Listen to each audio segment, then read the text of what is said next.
Welcome to the final round of the Masters, and you are not going to believe what you're about to see. Jack Nicklaus with his second shot to the par 5 second.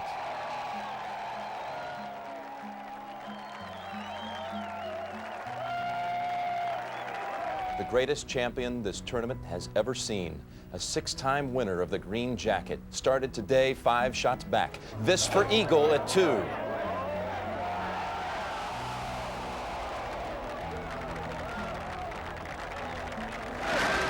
Wonderful stroke, netting birdie at the second. But the Nicklaus heroics were only beginning. At the third hole, he came up short of the green in 2. This was his third, a birdie chip.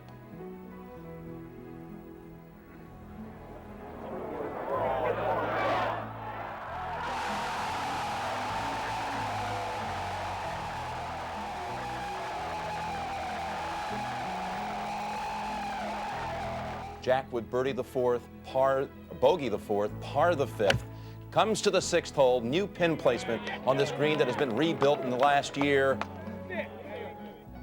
And his tee shot would curl some 6 feet away from the hole.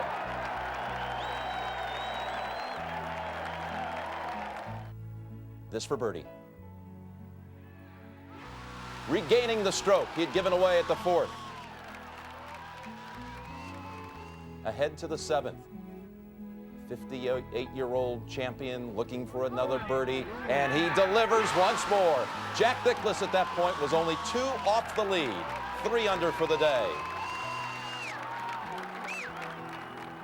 Back at the 4th hole, Mark O'Meara in the final pairing, sharing the lead at this point with Fred Couples, the overnight leader. And O'Meara takes the lead outright for the first time in his Masters career, this being his 17th trip to Augusta. But Fred Couples paired with him. He had opened the day with a bogey at 1, got it back with birdie at 2. All week he's been answering when adversity has been knocking. He conquered it once more, matching the O'Meara birdie at the 4th.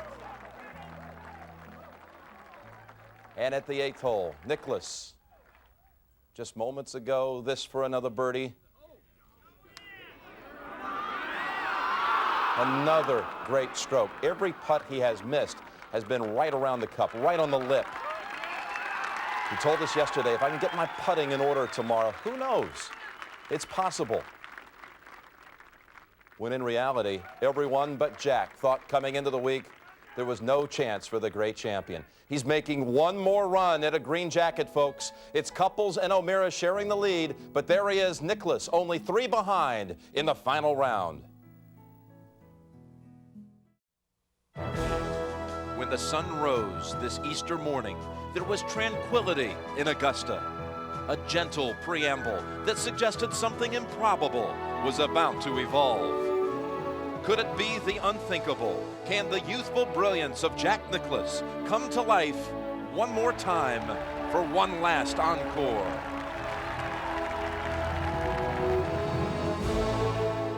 Could it be another Sunday to remember for Tiger Woods? A year ago, he ran away from the field. Yesterday, his birdie at 18 gave him faith for today as he drafts from behind the leaders.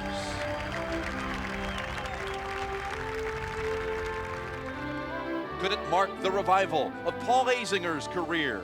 4 years ago, he battled cancer and conquered it. This week, his game and his gait have shown he's back. Could it be the long-awaited day of glory for Mark O'Meara? He's been a champion golfer, but never in a professional major. It's also the only thing missing from Phil Mickelson's splendid resume. Or could it be the reawakening of Fred Couples?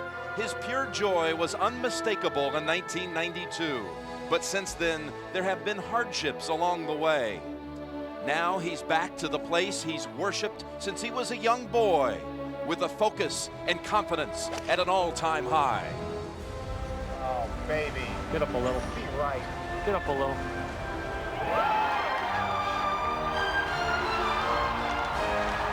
Who will embrace the green jacket in the final round of the Masters?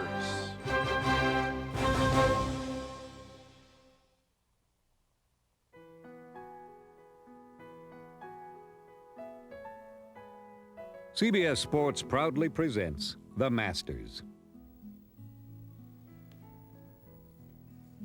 This is the Augusta National Golf Club. This day and these conditions are as sweet as this melody that plays on our minds.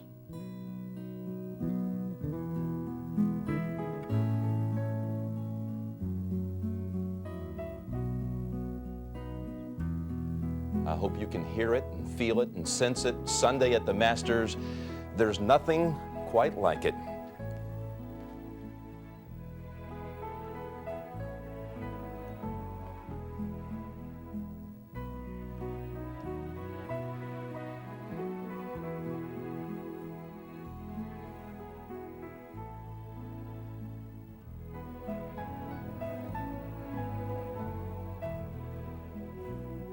The color and competition in full bloom, and we go out to the fifth hole. Co-leader Mark O'Meara.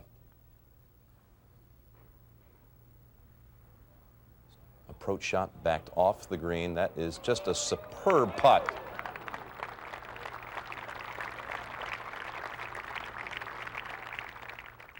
That was earlier. Now Fred Couples at the fifth for birdie to regain the lead outright.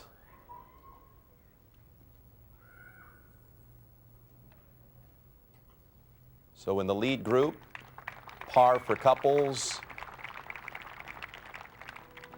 and O'Meara par at the fifth as well. So here it is now. Couples and O'Meara share the lead at 7 under. Mickelson at -5, and Jack Nicklaus playing the ninth right now, 3 under on this side. He's at 4 under par. Jay Haas at 3 with Duval. Per-Ulrich Johansson of Sweden at 2.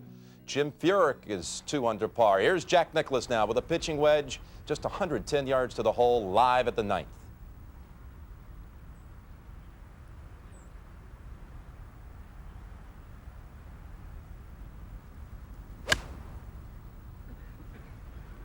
Enough.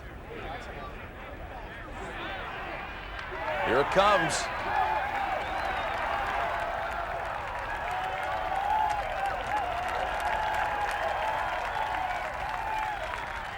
Folks, all I can tell you, you cannot believe the roars today. Everyone senses there is just something that we may never see in our lifetime again. Jack Nicklaus making a run at a major. One round, can he bring it back one more time? He has to this point. At the sixth, that's Paul Azinger at 6, and that's a birdie to join Mickelson, just 2 off the lead. Couples and O'Meara, they came on tour together back in 1981. That year, O'Meara edged out Couples for Rookie of the Year. They both have had superb careers. Page 2 shows the likes of Olaf Fabel at 2 under, Mark Calcavecchia 2 under today. Tiger Woods, right where he started. A first 9.36 for Tiger. Scott McCarron at 1, and Ernie Els and Colin Montgomery level for the day, 1 under for the tournament. Matt Kuchar, the 19-year-old Georgia Tech sophomore who has just wowed us. Been so engaging all week with that smile every step of the way. He's at even par, first 9.36. John Daly, 3 over for the round, 6 over for the tournament. Gary Player at age 62 made the cut here, becoming the oldest player to make the cut in Masters history. But there's another senior player. The old bear has the growl back, and there are bear tracks all over the course. And let's meet the gentleman calling the action on Augusta's famed second 9. I'm standing here at the crest of the ridge in the 10th fairway, where, like most of the holes on the second 9, the difference between success and failure is a matter of feet or inches. That's what makes this the most exciting 9 holes in championship golf. If you miss the ridge to the right, you're left with a very, very difficult second shot. However, catch the ridge to the left. You pick up the speed slot, 40 or 50 yards of roll, and your second shot is much shorter and much easier. Now to Bobby Clampett. The 11th begins the journey around Amen Corner. The deceptive second shot is downhill to a green closely guarded by this small pond, which introduces water for the very first time at Augusta National. But the passage only gets more difficult with the crossing of Rays Creek here at the short par 3 12th. Only a 7-iron into today's traditional back right pin placement is to perhaps the smallest target in all of golf. And now to Ken Venturi. I'm standing where Freddy Couples hit his second shot to the 13th green. He took the gamble and had a flat lie. The more right you go, the more you have an incline. They planted new trees on the right-hand side, which comes into play. So the key here is being able to put your tee shot in the right position to have the best shot of the green. Freddy Couples was 205 yards, hit a 3-iron to within 2 feet of the hole, went on to make eagle, and that was the shot of the day. Now let's go to Jerry Pate at 14. The 14th is the only hole at Augusta National without a bunker. Designed by Bob Jones and McKenzie back in the 30s, it doesn't need one. In fact, this year the hole is located at a brand new position, front left, just over this large mound. And for those players that don't crest this mound on the front left, this is the price they'll have to pay. As you can see, a very difficult up and down for par. Now let's go to David Feherty. And one of the stories here this week has been the revenge of the 15th. We've seen 10s and 11s in the first couple of days, and even Tiger Woods has had to lay up twice. But today, the players will have their chance to get their own back here at 15. It's playing downwind, and that means that most of them will have the opportunity to go at this green in 2. So don't be surprised to see an eagle on the scorecard of the eventual winner. And now to Sean McDonough. 16 is a beautiful but often treacherous par 3. Over the years, it has been the scene of some of the highest drama in final round Masters history. It was here in 1962 that Arnold Palmer missed the green long and to the right with his tee shot. Jimmy DeMeritt was calling the telecast that year for CBS Sports. He said, "There's no way Arnold will be able to get that up and down for a par." Whereupon Palmer holed out his next shot for a birdie too. DeMeritt said, "See what I mean?" And Arnie went on to win the 3rd of his 4 green jackets. Let's head to Peter Osterhaus. As players make their way from the 16th green to the 17th tee, in the heat of battle they may not notice the Jack Nicklaus plaque. Dedicated on Tuesday, Jack Nicklaus Day, it honors Jack's play and contributions at the Masters tournament. It mentions his 6 victories, and of course the 6th in 1986 was made with a dramatic sliding putt here at the 17th green. The whole location today dictates that there will be many difficult putts under pressure in today's final round. Let's go to Jim Nantz. And this is the 18th, 405 yards, par 4. Its steep uphill rise, symbolic of the arduous effort required to be a Masters champion. Its traditional placement, front left today. Only 2 have birdied the last hole to win. Arnold Palmer is the Masters champion of 1960. He has birdied the last 2 holes to catch and then move ahead of Ken Venturi. and Sandy Lyle 10 years ago. What a comeback.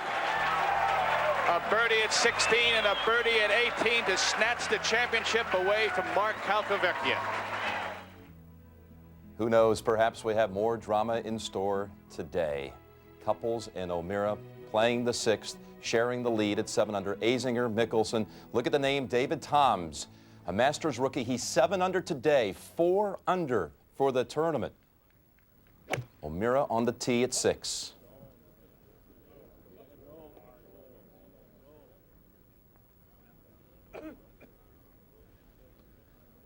About 1 club short for O'Meara, who's won 14 tour events, more wins than any active player without a major.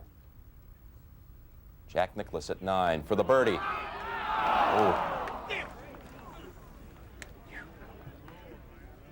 He's got the competitive juices going right now. There's no doubt about it. You can see it in the look, the step, everything. And that is as good a look as you can expect at Augusta for birdie. And it slips away. Still a first 9, 33 for Jack Nicklaus.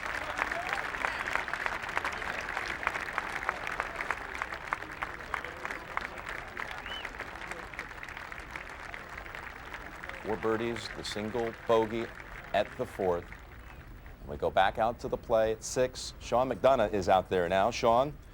Jim, just 2 birdies here at 6 today.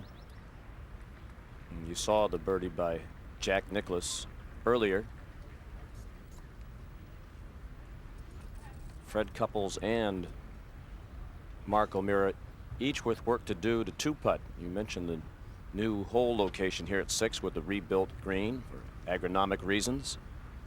It's been many years since there was a back left hole location. It's proven to be very difficult. This has been the second most difficult hole on the course today. Couples from across the green.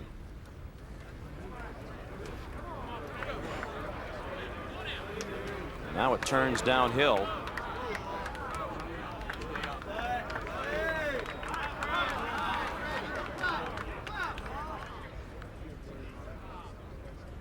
And still work to do, but an uphill putt remaining for Fred Couples, the only player at the Masters this year to shoot under par all 3 rounds to 7.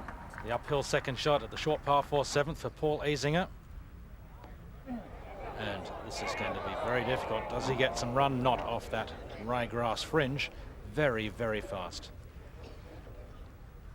Now Phil Mickelson. Out of position at number 7. It's a problem.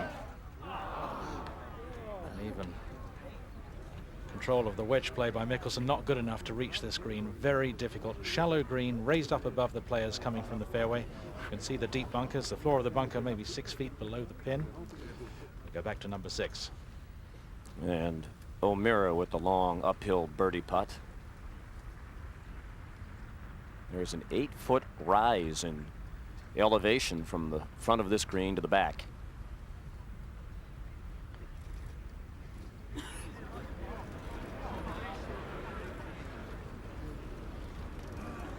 And he has a putt just a bit shorter than Fred Couples for par.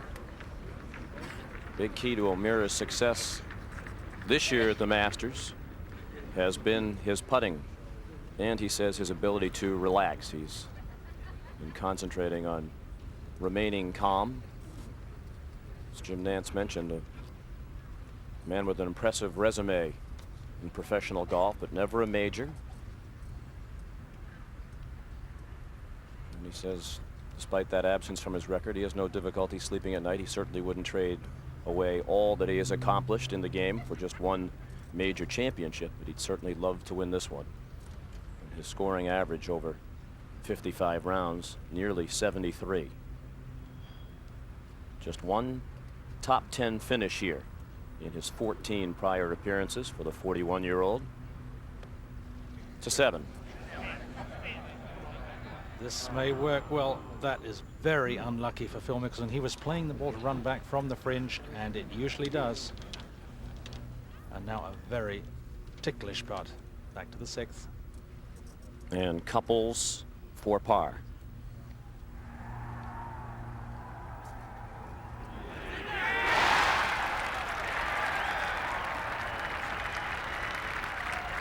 Not exactly the way you diagram a 2-putt, but effective nonetheless for Fred, who, as he says, has avoided the big mistake throughout the first 3 rounds plus at the Masters.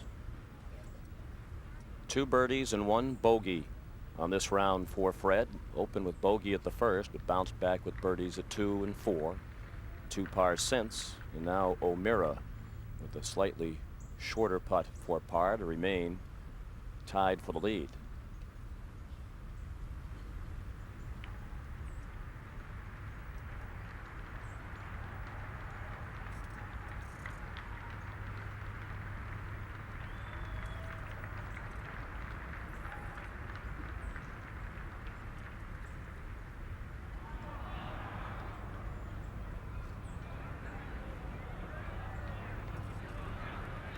And he answers the call. And he's been rock solid through the first 6 holes. And they each deserve a pat on the back. And they provide that for each other. We expect records from David Toms, from Jack Nicklaus, but not perhaps from the 31-year-old from Shreveport. David Toms, 6th consecutive birdie on the back 9, 7 in total on the back 9. Chance to tie several records. Fantastic.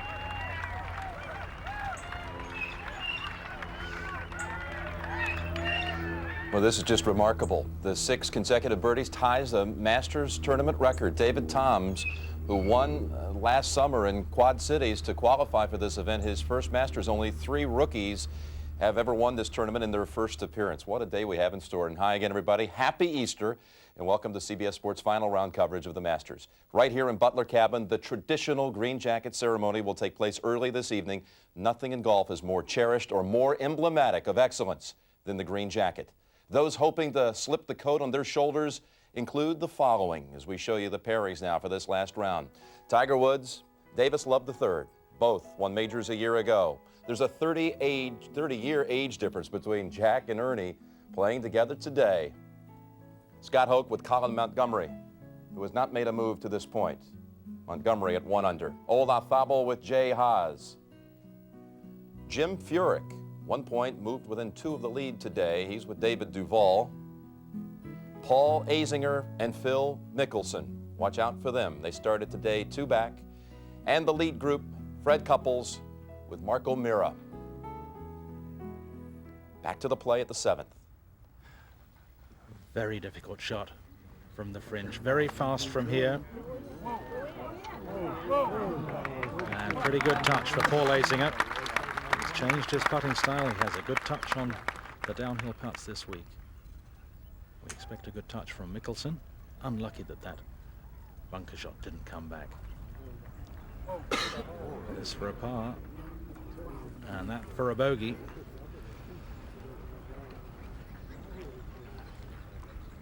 So Mickelson will certainly not be 5 under after number 7 to the 10th. Jack Nicklaus, 10th fairway. 164 yards. He birdied this hole in 86 on his way to a second 930 in the championship. If he's to birdie it this year, it will be with a chip shot. Back to 7. Phil Mickelson composing himself for this bogey putt. Really a hole where he'll be looking on the tee, looking for a birdie. 360 yards. Not necessarily a driver off the tee, although from where he pitched his second, we'd have to think he was going for a long drive and then the lofted sand wedge approach. Well, he missed the fairway, which is a very dangerous thing to do at the narrowest fairway on the course. This for a 5.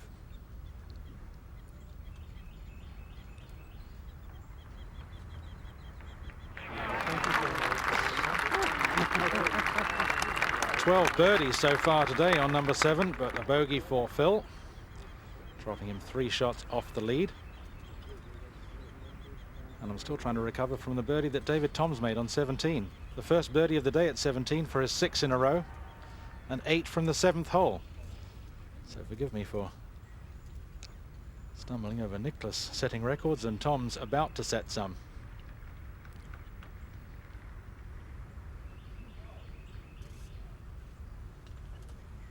His putting stats have been very poor in 1997. They were better last week at New Orleans. Azinger came here with some putting confidence, and it's certainly showing. He stays 5 under through 7 holes. Couples and O'Meara at the top.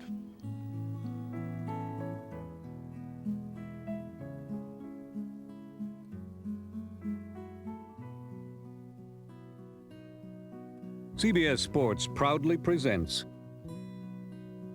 the Masters. The final twosome on the course, playing the 7th. You can see how narrow it is, 25 yards wide in places. Perfect position for O'Meara. Uphill, looking as if he's left it to the left. That's dangerous. Well, he liked it. Super shot, and look at how much slope there is behind the cup. About 18 feet of green. It all slopes back to the pin. An excellent shot.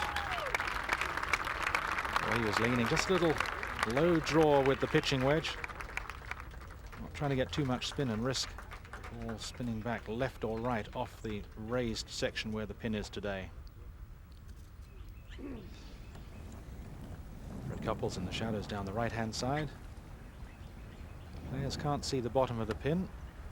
We have a pretty good idea of the elevation change from the ball position up to the flag.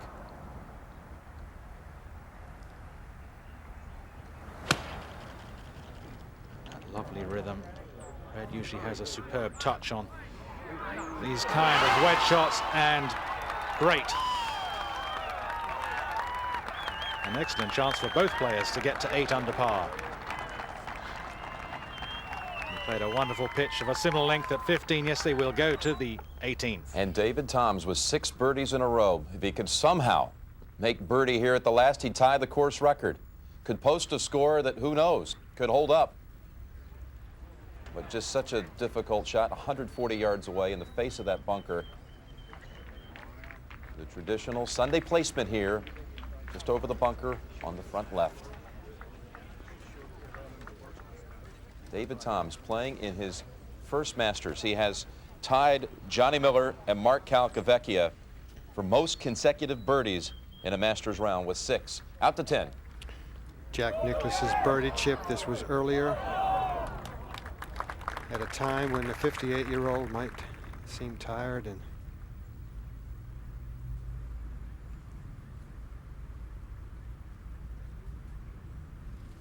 ready to go back. Jack Nicklaus is obviously rejuvenated and energized by this electric atmosphere here. He makes his par 4 at 10 and moves towards the 11th tee. Unbelievable stuff here. You never, ever know what's going to happen Sunday at Augusta. Fred Couples, Mark O'Meara tied at -7. 2 from David Toms and Paul Azinger, and 3 from Jack Nicklaus, David Duval, and Phil Mickelson.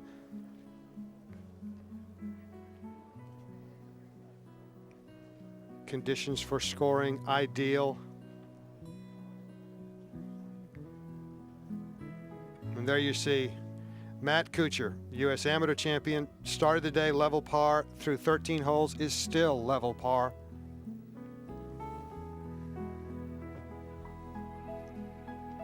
Steve Jones with his second 70 of the tournament. Davis Love moving the wrong way today.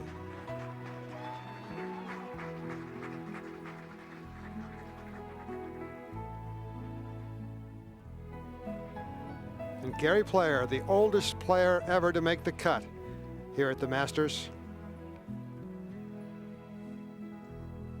Back to 7. Downhill. Maybe a slight break left to right. This to keep the pressure on Fred Couples, although Fred has looked very comfortable on those short birdie tap-ins this week. Watch the light grip, gentle stroke.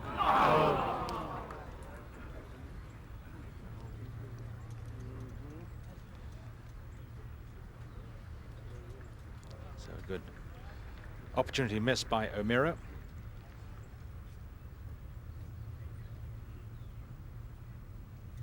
He'll just take his time, stay with the routine, no matter what the situation. Helps the player maintain his rhythm, not only on long shots, but also on putts.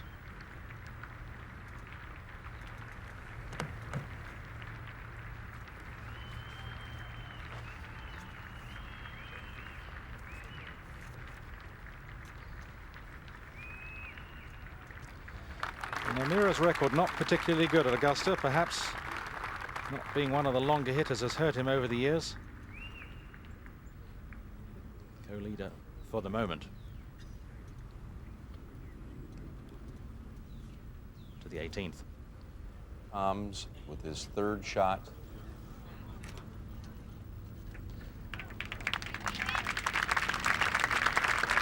Not bad, he says. He's made all birdies. 12 through 17, back to 7. For the lead alone, very confident, well holed. Short putts have given Fred trouble at times. But 3 very good shots at number 7 takes him 1 ahead of O'Meara, 3 ahead of David Toms and Paul Azinger.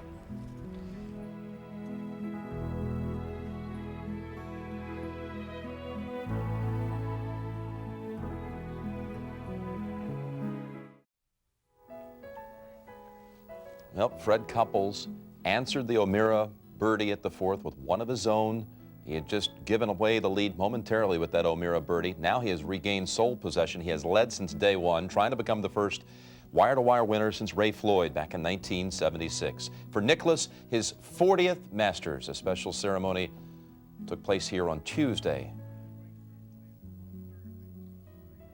But always one of the most poignant moments here is the ceremony that takes place Thursday morning. The ceremonial tee shot. 3 legends gathered on the first tee, introduced by Chairman Jack Stevens. Morning. Good morning. We're fortunate to have our traditional starters, so it's now time to begin the tournament. Gene, would you lead us off? Can you believe this? 96 years old. Gene Sarazen, who hit the shot heard round the world back in 1935 in the second Masters. But it couldn't have been any sweeter than that one Thursday morning. Absolutely dead flush. 2-time winner, Byron Nelson, lashed it out there a long ways. He thought it was a little too far right, but it was still in the fairway. Byron, or I should say, Lord Byron. And Sam Snead, he was in the hospital here locally Tuesday night for observation. Kicked out the windows, they said. He was back here to rip a long one Thursday morning. Thank you very much. The show is now on the road. And what a show it has been, Mr. Stevens. Couples leading by 1, looking for a second green jacket. His first green jacket arrived 6 years ago today. At the 8th, Paul Azinger. This is his strong suit. Knocked down a wedge. It was offline all the way, though. This is another new pin location. The back right at the 8th. On the tee of this par 5, Fred Couples.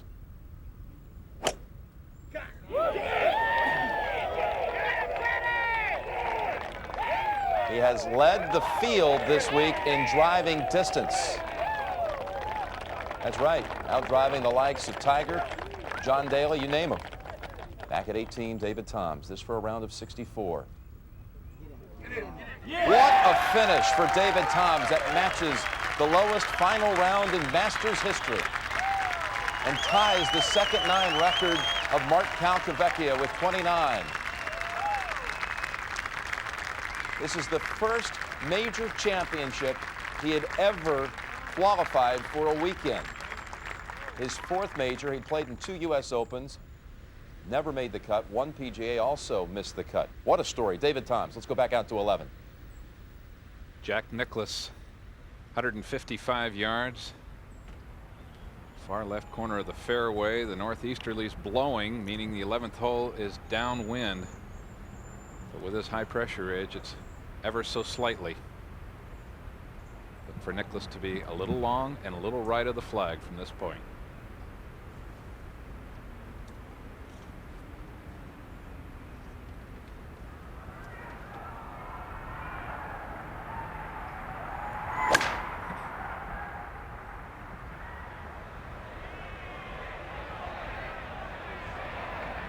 Good shot.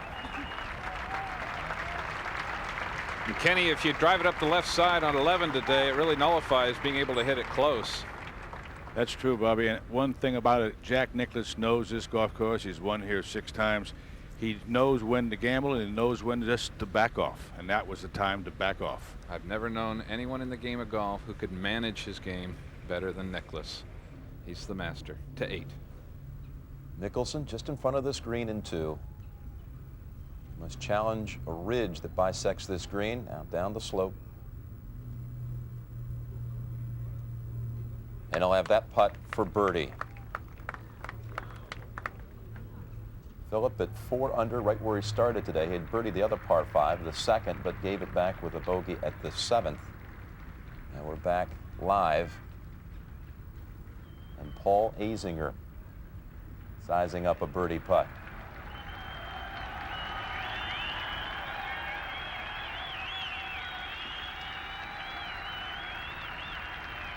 He's regained his old putting stroke and form in the last 2 weeks, thanks to the assistance of another touring pro, Taylor Smith, who told him that he remembers Azinger in the old days having his hands more extended away from the body. And Smith gave him a flatter putter, and that's the one that Azinger's using. And he's been stroking it brilliantly all week, including that one.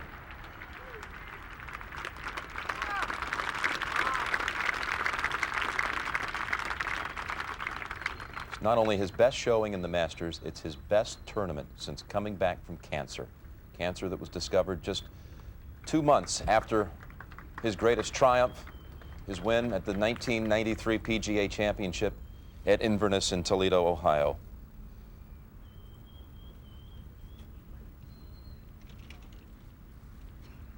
Now Mickelson, a little talk here before his birdie putt. Meanwhile, over at 9, David Duval. He shared the lead at the halfway point of this tournament.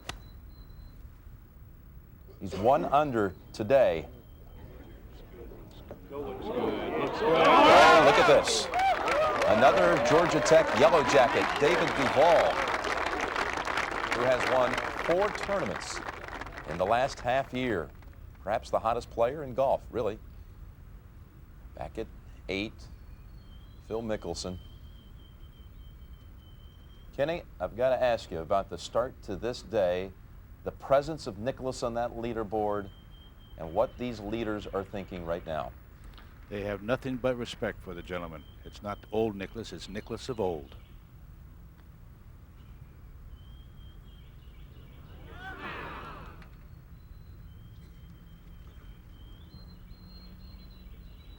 Mickelson has flirted with this tournament before. 2 top 10 finishes, a 3rd and a 7th. Hanging around 4 under par where he began the day. Again, that second 9 at Augusta will tell the story of this tournament. Now we go back to the lead group. Mark O'Meara has already laid up. Fred Couples has 270 yards to the hole. And Kenny, this is again a new pin location at the 8th hole, another green that's been rebuilt in the last year. What do you think of it? I think it's wonderful. And the one thing here he has to guard against, whatever you do, don't go left. Well, he did. For the 2nd day in a row. That's the last place you want to be, Jimmy. If you're going to miss this, miss it fat to the right and leave yourself all the green. But down there, you're just leaving it to chance right now. Well, it's on the grass, not on the pine needles. You can see with the mounding and the tearing of the green, it'll be a difficult up and down for birdie for Fred. He drove it past that bunker you see. Then it's uphill and really a blind second shot to this par 5 green. Really another one of the tricky surfaces here at Augusta. 3 mounds on the left side define the green. If you miss it left, you must contend with them to get your pitch close. Now we're back at 9. Duval, after that exquisite wedge, has this for birdie.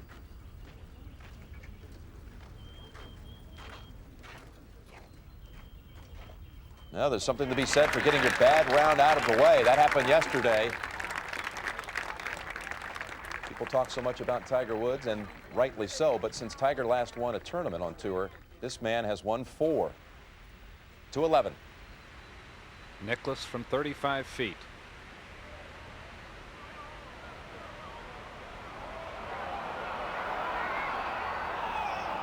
A putt you just can't go at.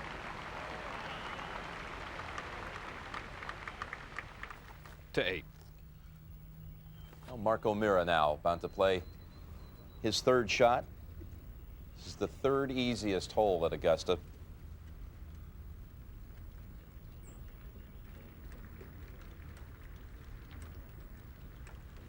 Kenny, you first met Mark O'Meara when he was a teenager coming out to the desert in California. Did you see a special talent in his game when he was just a teenager? I saw it both in Mark O'Meara and John Cook, but they had tremendous talent. And if you really want to ever copy a swing, Mark O'Meara would be one that I would recommend.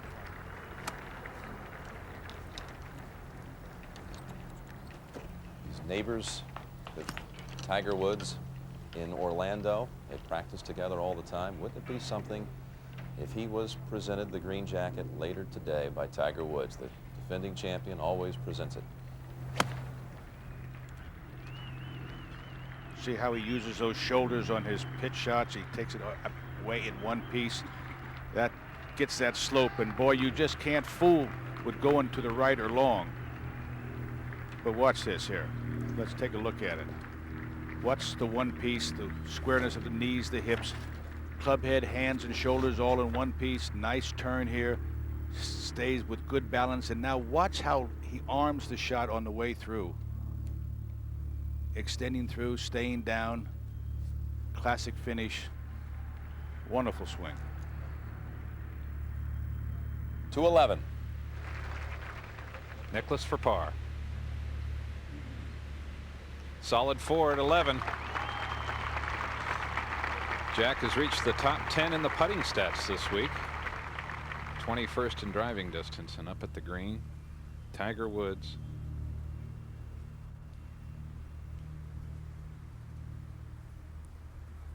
That's a great save at the 12th. That for par for Tiger Woods. I believe it was a 9-iron he used off this tee, playing it left and safe. And good save to 8.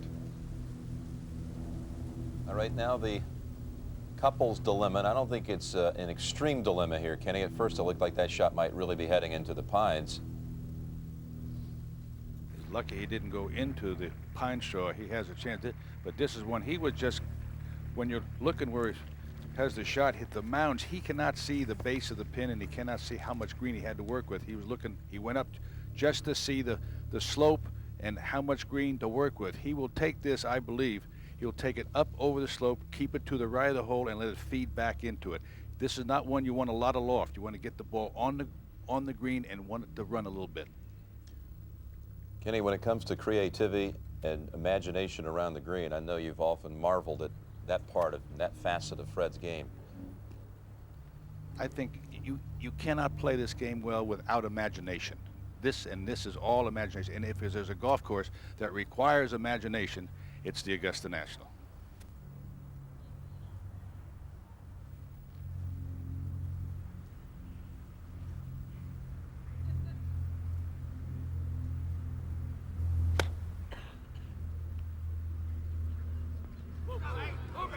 Like that. Just like that, Jimmy. When he birdied the second hole today, on the heels of a bogey at 1, it was the 6th time this week he had answered a bogey directly with a birdie back, conquering adversity. His theme for the week, out to 12. Nicklaus undecided in the club selection at 7, now has 8. I like it. The line is over the left edge of the front bunker. And that's the center of the mark for Jack Nicklaus, exactly what he wanted to do.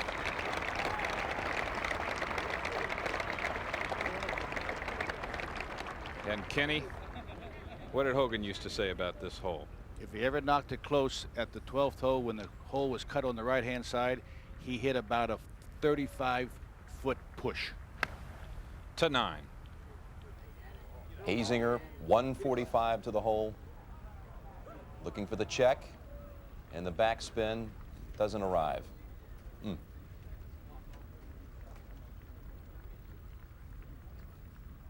That is not an enjoyable putt he has remaining. Meanwhile, O'Meara at 8.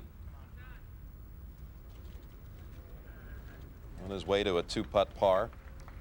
We mentioned 14 career wins, more than any current player who hasn't won a Grand Slam event.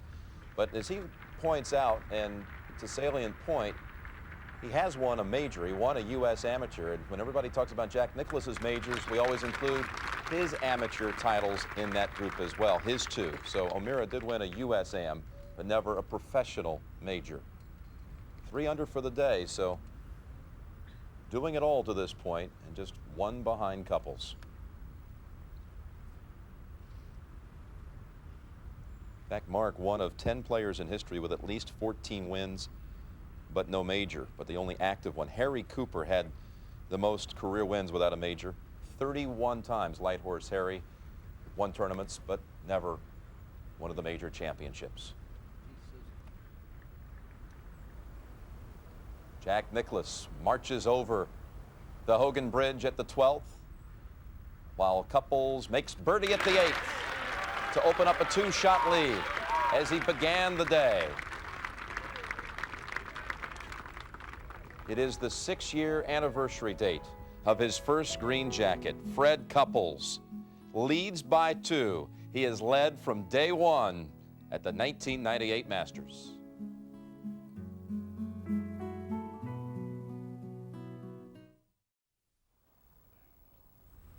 We're back at 9 and the third shot for Mickelson.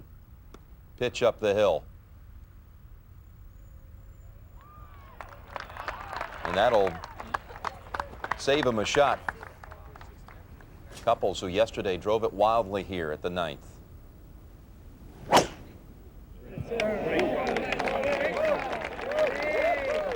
Has his rhythm back with that one. Jimmy, he's got it on cruise control right now. Kenny, he's kind of had that look all week, hasn't he? He has. I was talking to him the first of the week, and he just had an attitude. He was so within himself. He was so collected, so calm.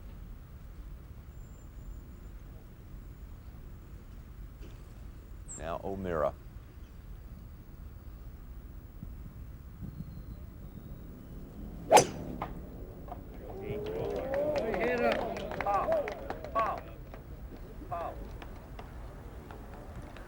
Got the tilt going right shoulder low, suggesting maybe it's favoring the left side. Don't want to tangle with those pines back on the left side at 9, Kenny. No, that's a sure bogey. You've got to bail right here if you expect to get out of 9. And that's what O'Meara's done. Over to 12. David Toms, one of only 3 birdies here today, 12th being the most difficult hole on the course. Jack Nicklaus for birdie. Deceptively quick.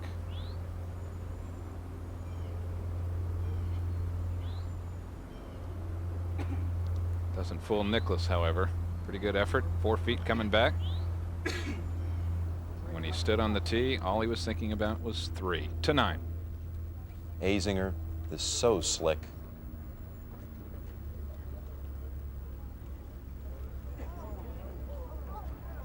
He'll be very happy with that. Kenny, I get the feeling, though, Jack Nicklaus, the 13th hole, he's just been waiting for that to roll around, and that's going to be critical of the Bears to keep that energy going, huh?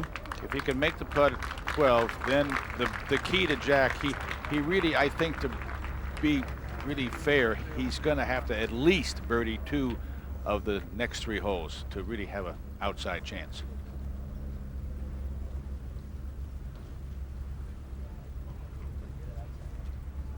Par for Paul Azinger at 9. Turns the side in 35 to 10. David Duval, 158 yards. After 2 different club selections, going with the shorter club. And he comes up short at 10. So after a birdie at 9 to get to -5, a miscue at 10 for David Duval.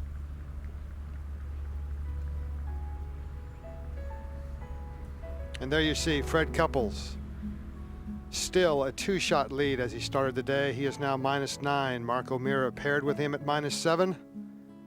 David Toms a brilliant 64 to reflect the scoring here today. Let's go back to 9.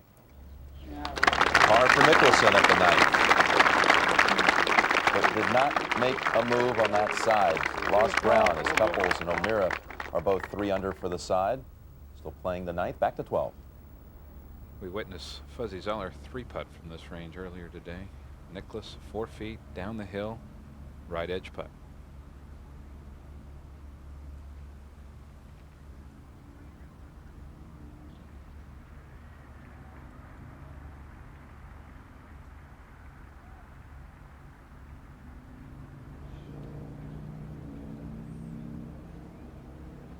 You can see just how fast it is.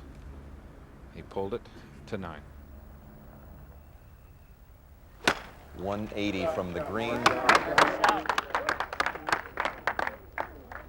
Punch hook out of the trees, and O'Meara just trying to position that third shot pitch in an area where he can somehow salvage par. Back to 12. Nicklaus for bogey.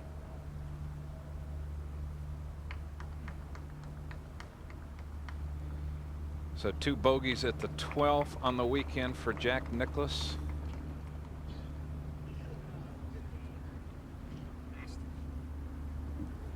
consoling with son Steve. Son Jackie caddied for him here in '86. The site of Nicklaus's last Masters tournament victory. And to the 10. David Duval now having surveyed this chip.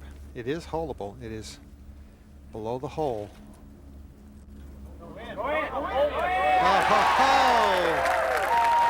Back-to-back birdies for David Duval. Moves to -6. Oftentimes here you'd much rather have a chip from beneath the hole than a putt from above the hole. David Duval quietly going about his business as we go back to 9. And it's time for a little business from our leader, Fred Couples. It was just a little over 100 yards away. How much is the backstop? You got 10 or 11 right to the middle of the backstop. 110, 111.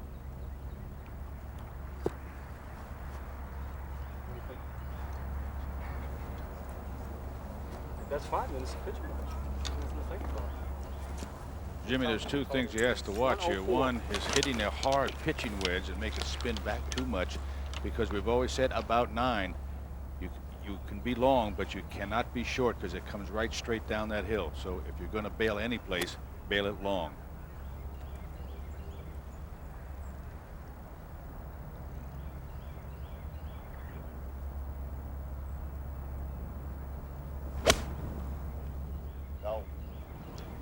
Go. Well, he has made the same mistake that we saw from Ben Crenshaw in '95, Greg Norman in '96. But it's close to the green. We've seen in prior years that actually back up all the way down to the crosswalk. To 10. Also for birdie, Jim Furyk. A pair of birdies for the twosome of Jim Furyk and David Duval here at 10. He moves to -5. The plot thickens to Tiger Woods. Tiger Woods for eagle. Davis Love has just made his putt for eagle to make the second eagle of the day. Tiger trying to be the third man to make eagle.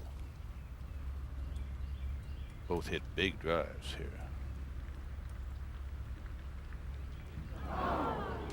And they just believe that has to go to the left, and it will not go that way. Earlier, though, as we spoke, Davis Love, after hitting a drive and having only 179 yards left for his second shot, and how nice is this? He double bogeyed 12 and comes back with an eagle at 13. Started the day even. It's 3 over for the day and 3 over for the tournament, and let's go back to 9 right now. All right, Kenny, stay with me here as we watch the last two play from in front of the 9th green. What about O'Meara's shot here?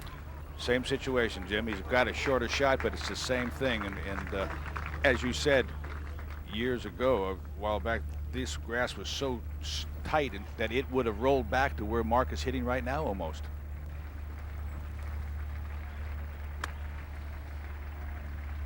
Body stayed very still with that pitch. Come back a little bit. Come on. Yep. Yeah, he's going to get the grip he requested. Yep. Look at this.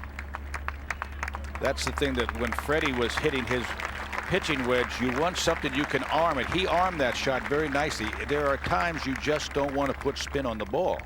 And there are a lot of holes here that spin is a disadvantage. And not to put spin on it is the way you saw Mark O'Meara, where he uses his arms and shoulders and not quick hands, but he uses a soft arm shot. Hogan used to play a lot of those shots. Well, now Fred Couples, who grew up some 5 minutes away, 5-minute walk that is, from a public golf course near downtown Seattle called Jefferson Park, where he learned the game. His father, Tom, worked for the Seattle Parks and Recreation Department. Talking to some of his family members back in Washington this week. They were recounting the time when Fred just learned the game at the age of 10, playing the short 9 at Jefferson Park, a par 3 course, if you will. He came to the 3rd hole, hit his tee shot, walked up to the green with his Uncle Paul, They searched everywhere for his golf ball. They said, let's check in the cup, and there it was. He'd made a hole-in-one. Next thing Uncle Paul knew, Fred was sprinting in the direction of his home. No more golf. He was running to tell his mother and father he had just made a hole-in-one at the age of 10.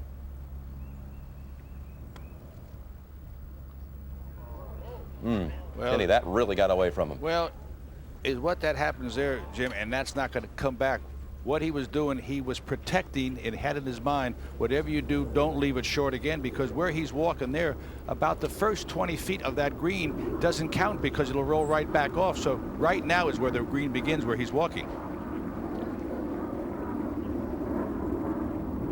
211. David Duval on the tee. This, the newly placed tee at 11, some 20 feet further right, brings the trees down the right side into play. And it's perfect setup for Duval's power fade, and that is long. Fresh off of 2 birdies and the adrenaline flowing, back to 10. Phil Mickelson, 157 yards, second shot. Wanted to take what the golf course gave him today. But realistically, he's going to have to start playing aggressively and try to steal some shots. This is right at it and right over it. Phil Mickelson long with his approach shot at 10. That will be a treacherous putt, as will this one back at 9. Well, he's had a remarkable saving putt at the 6, but this one's much harder. That one at 6 was up the slope. And this one we saw Azinger from just a little longer out have an attempt at birdie. It's a big swinging putt from the right. It's slick.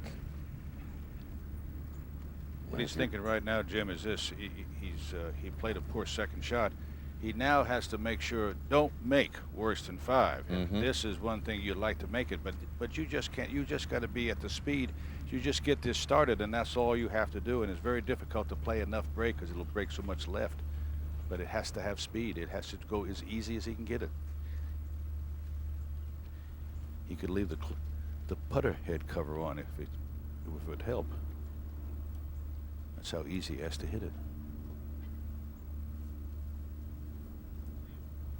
Really took the putter back. Look out, slow and see. It just breaks more than you think, but he did what was right. He will not make worse than 5, because if he gives that a go, he could putt that thing right off the green. But it is a miscue. He had only 107 yards to the hole. Well, you heard so many times, Jimmy, is that if you're wrong, be long here. Yep. Still a first 9-34, and he has responded time and time again this week to the situations when it looks like it's going south. He's rebounded immediately to 10. Second shot, Paul Azinger, 155. This doesn't set up well for him, and he doesn't like the shot. That's headed right. Oh, he escapes the bunker, which is really a difficult situation. He's got it just flag high, however. Back to 9. You know, Jim, only Tom Watson is the only player to have bogeyed 9 on a Sunday and gone on to win, so Freddie maybe having a chance to match him. Not a very good harbinger of things to come. You'll look at that stat, and you also remember that when he won here in '92, Fred made the only birdie of the day at the 9th. Today, bogey. Now O'Meara to make the turn, just one back. Straight in. Indeed. And O'Meara shoots 33 on the first 9. Outstanding. 3 successive birdies, 2, 3, and 4. Tell you, the birdies at 3 and 4, forget about it. You'll seldom see people play those 2 holes 2 under. And that was a 50-foot birdie putt if you missed it at the 4th. Over to 13. Jack Nicklaus from 200 yards with a hanging lie. Look out, Jack, you're going left. You're going to hang that. Come down. Ooh. In the bunker. Not an easy one to do, but I think he's got a little bit of the bogey at 12, but it's such a grand thing to see Jack Nicklaus come to 13.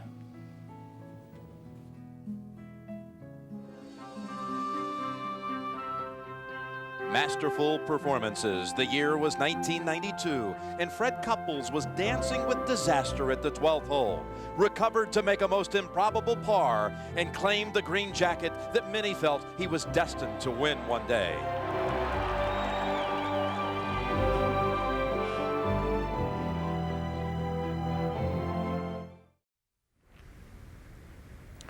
We're back at the 10th tee. Fred Couples with a fairway wood, trying to work it hard, right to left. As Jim Nance said earlier, 6 times this week he has followed bogeys with birdies. That a perfectly positioned tee shot. And in the background you see Mark O'Meara's golf ball. This was earlier. Mark O'Meara with the driver. A year ago, he and Tiger played a practice round in Florida and got dusted by Tiger's 59. This year, he beat Tiger, shooting 65. You wonder if that might not be a story. 211. Jim Furyk, 163. Many question this golf swing. I love it. Superb second shot underneath the flagstick. 15 feet for birdie for Furyk. And don't count him out. Let's go back to 10. This was earlier. Difficult birdie effort of Phil Mickelson.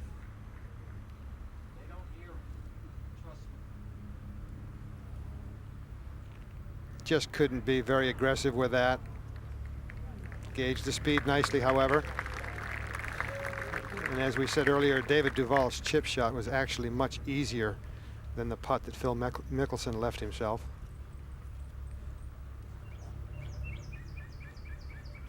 So it's a 4 for Phil Mickelson at the 10th. Level par for the day, 4 under for the tournament. And time to get a move on. Let's go to 11. Longest drive of the day for David Duval. Just a wedge second after a 320-yard tee shot.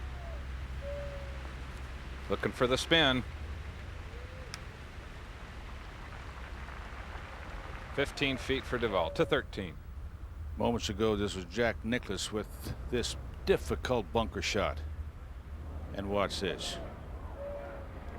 You wonder how he got 6 green jackets. At 58 years old, he still has some of the greatest shots you ever want to lay eyes on.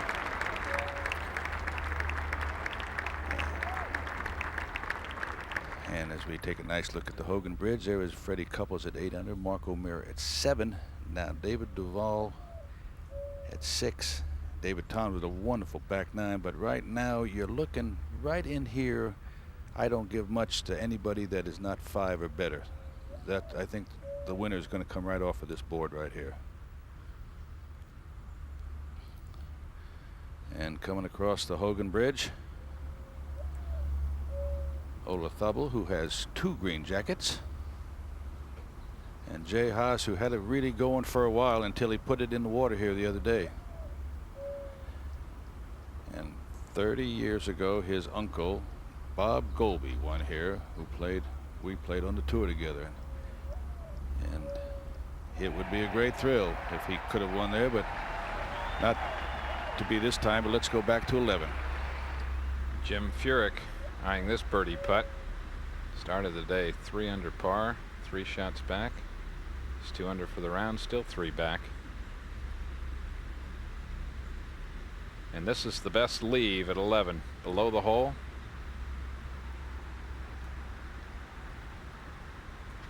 Furyk, one of the few tour players to ever putt cross-handed as a youngster.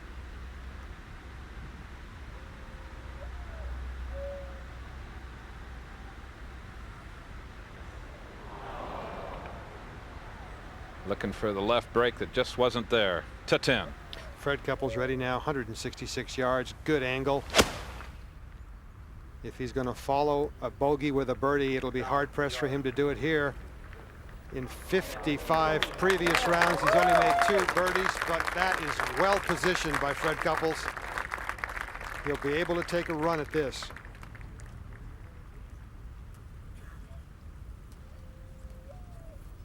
Mastering the battle from within. You know you're going to make some mistakes here. You just don't want to compound them. Now Mark O'Meara. Like you said, half a club down. Will the wind help him? Go with it. Trust it. Definitely. Trust is a must. 160 yards, ball slightly above his feet. Tendency is to aim a little right, bring that bunker into play. You don't want to be there.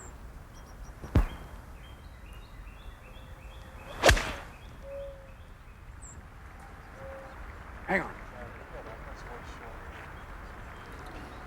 Not enough club. That is short, but that most likely will run more down to the bottom of the slope. David Duval stayed closer to the top. Let's go to David now at 11. For birdie. Yes! David Duval now is only one stroke off the lead.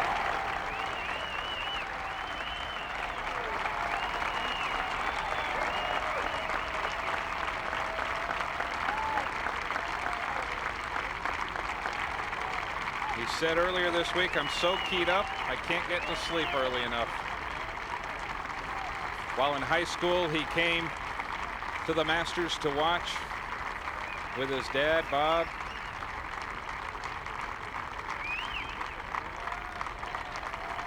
And one of the great walks up to the 12th tee.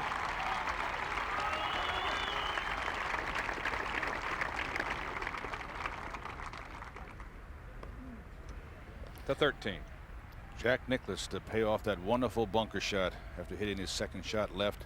This is for birdie 4 for Jack Nicklaus to get him to 4 under again. Oop, right side, he got it. Found the bottom. Every hole he walks to, he gets standing ovations, and rightfully deserved. A marvelous champion. A real credit to the game.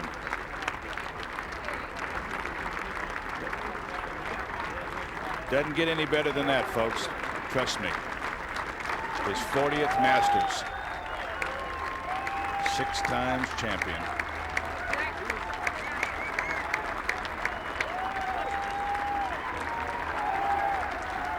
And that has been going on since the first hole. Let's go back to 10 now. And Kenny, Mark O'Meara has surveyed his situation.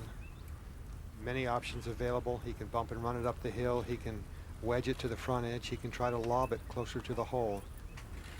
Whatever choice he makes, a difficult situation.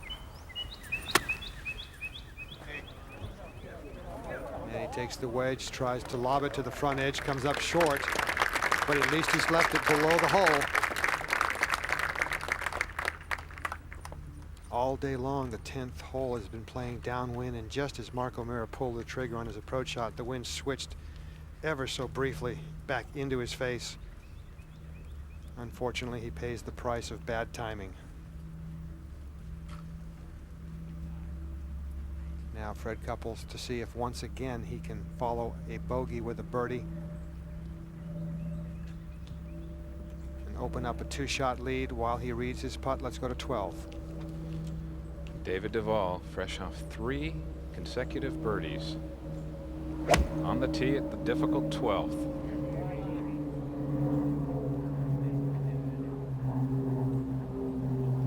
That's a good spot. Just on the back fringe. It will not be an easy up and down from there.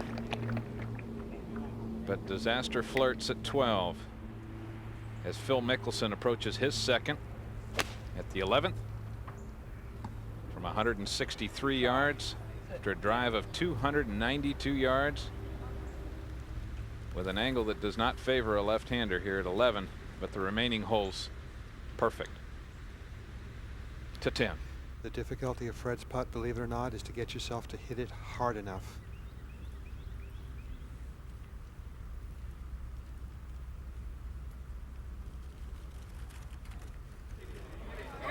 He did that, he just didn't get it started quite high enough.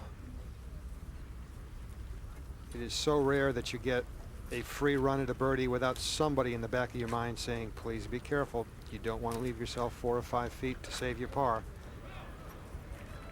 Fred elects to mark his ball and regroup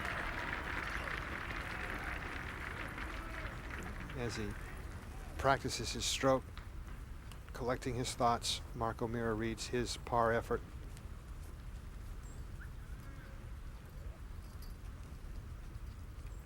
I think, a very compatible pairing here. Both players, great rhythm in their golf swings. Although they play differently, they could both play here at 12 quickly. Jim Furyk. Just a slight tailwind as both players strike their tee shots at 12. Players can't believe the ball's carrying so far to 10. O'Meara now ready, has putted superbly this week. Very conventional grip, soft hands.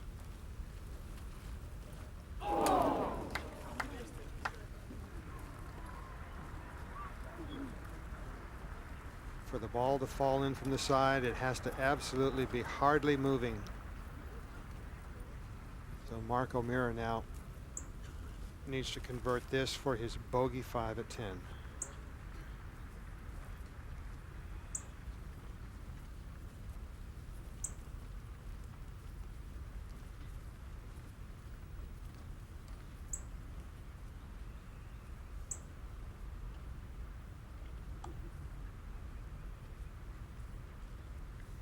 O'Meara now sole possession of third place at -6. Now watch this putt. Look how close it came. Oh, boy. You just can't take anything for granted here. That, a look at the putt that Fred Couples has left for his par 4 here at 10. This to maintain a one-shot lead.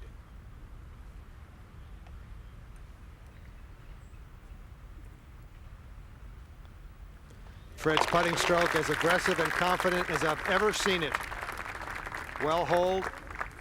A good solid 4 at 10. They move towards the 11th tee in the beginning of Amen Corner. Let's go to 14. Jack Nicklaus, second shot, 161 yards. Taking the ball in high, and that ball needs to get to the left a little bit. And that will not stay up.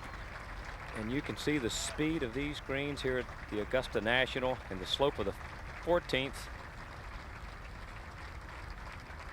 You have to hit it perfect to get it close to this hole.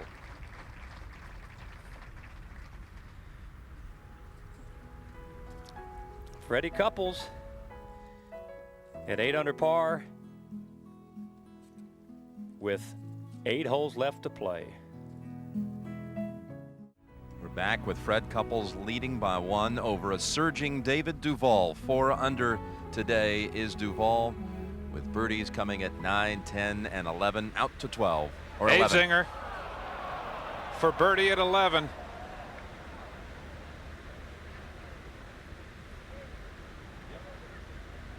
Trying every bit of body English to coax the ball in the hole. It won't happen. Par 4 for Paul Azinger. Still 3 back. Trying to fulfill a dream in a tournament he's never finished in the top 10. Mark O'Meara back on the tee. Now trailing Couples by 2. Good position for O'Meara. And earlier our tournament leader Fred Couples. Perfect setup for Fred at 11.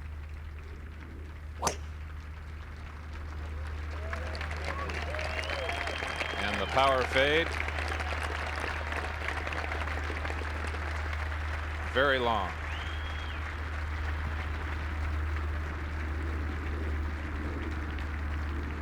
David Duval, that's par for Duval.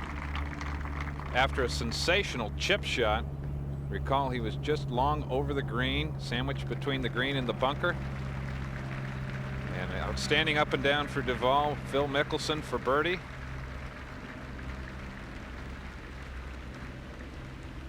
Gives you an indication of just how fast the greens are at Augusta National. Great putt for Mickelson. And this is earlier. That chip that we talked about, David Duval with about a 7-iron pitch and bump and run. Outstanding. The final round of the Masters. Fred Couples in the lead by 1.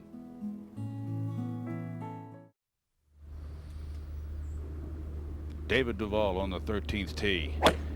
Doesn't like to hook the ball much, tries to leave it out there. Picking up the tee, I imagine he likes it. Oh, well, he should. Well, he should. Let's go forward to 14 right now. Jack Nicklaus from 75 feet for birdie. Very difficult putt. And as you can see, at age 58, still probably one of the greatest putters in the game. To 12. Perfect angle for left-hander Phil Mickelson. This green set up with the angle of the green perfectly for a lefty. And you can see, uh-oh. I thought that was far enough to catch the flat, but it drew back into the water. The fourth ball in the water at 12 today.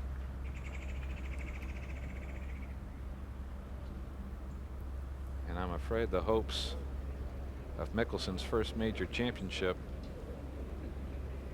may have just drowned in Race Creek.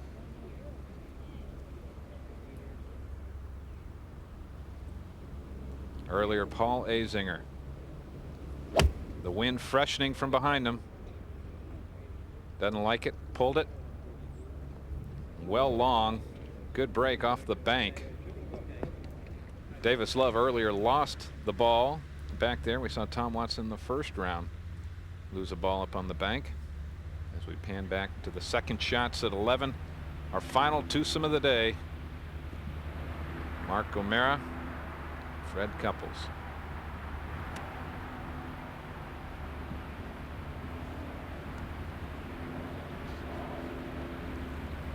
Kenny, in this situation for Fred, one shot lead, that's a pin you just don't want to tangle with. Fred bogeyed the 11th hole, first two rounds. There is no pin there, Bobby. Middle of the green, forget the pin in this case.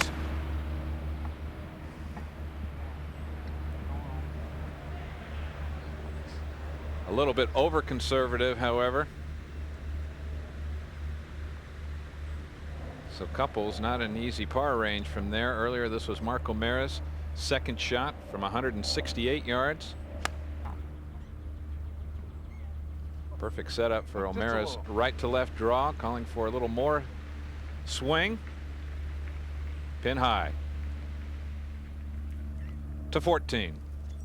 Jack for par. Jack remains at 4 under par.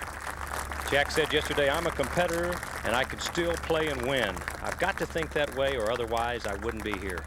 Well, he's here, that's for sure. To 12. Mickelson from the lonely drop box.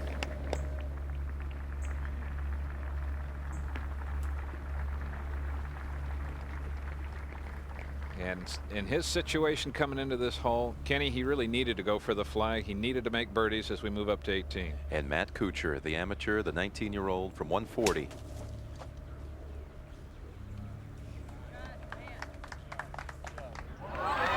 Look at this. He is even par for the tournament and a tie for 19th.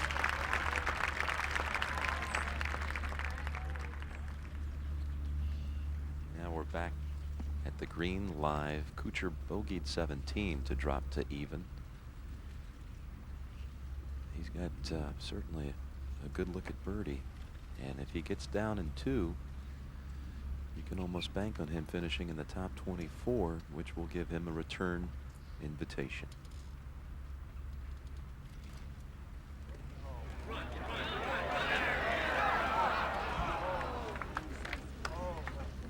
Bobby Jones, this tournament creator, golf course designer, founder, the Masters, was a Georgia Tech man also. Matt Kuchar will be playing in the ACC tournament next week. But first, tomorrow, 9 o'clock, back to school.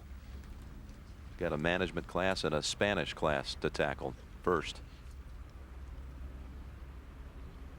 To 13, to 12. Paul Azinger's pitch shot from well left to the green. And that 20 feet left for par. for Azinger as we move back to the 11th. And Kenny, there have only been 2 over par scores registered at the 11th all weekend. This is a hole that notoriously has seen many high numbers.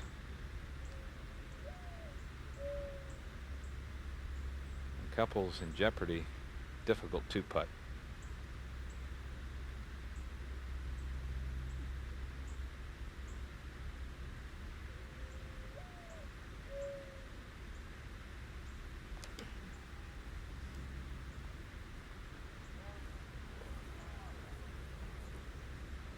Good line. And very good speed.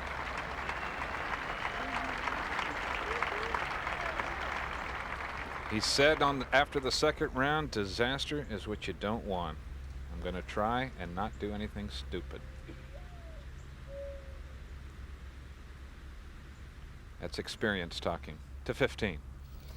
And Tiger Woods over the back in 2, hit an 8-iron over the back and goes to -2. Beg your pardon, -3 to 13. As we look back, the twosome of Furyk and Duval. Furyk will be first to hit. He's 193 yards to the hole. Not much green to work with there. It's only some 20 feet from the front of the green. You don't want to miss it right or short. Oh. One of the few shots you'll see come in there from right to left, but the hanging lie and his swing and the way he plays from right to left, that was his shot as we go to 11. The tournament's leading putter, Mark O'Meara, for birdie. Drove it through the break. O'Meara's 15th appearance at the Masters. He first played here as an amateur in 1980, where he missed the cut after shooting 161. As we move ahead to 13. Duval for 185 yards. Has only birdied this hole once of the 3 days. And get down, that means it's going left. And well, he played the safe side, but these are key shots with his length, 13 and 15 as we go back to 11. Par for O'Meara, still 2 back.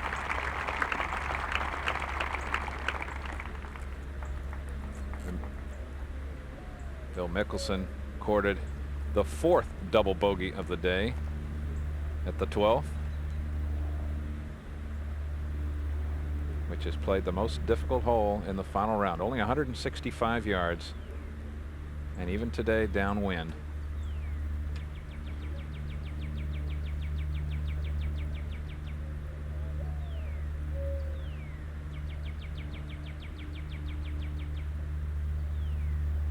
Couples solid stroke. Par 4 at the 11th for the leader.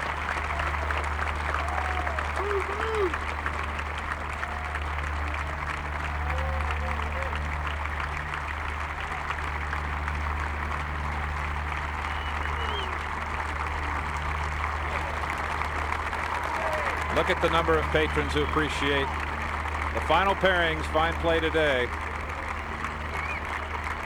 Mark O'Meara 2 under par for the round, as is Fred Couples. And already Couples thinking in terms of what is the wind doing at the 12th. Hardly even noticing the patrons. And here's what the 12th hole looks like from our aerial view. 165 yards, the crossing over Rays Creek.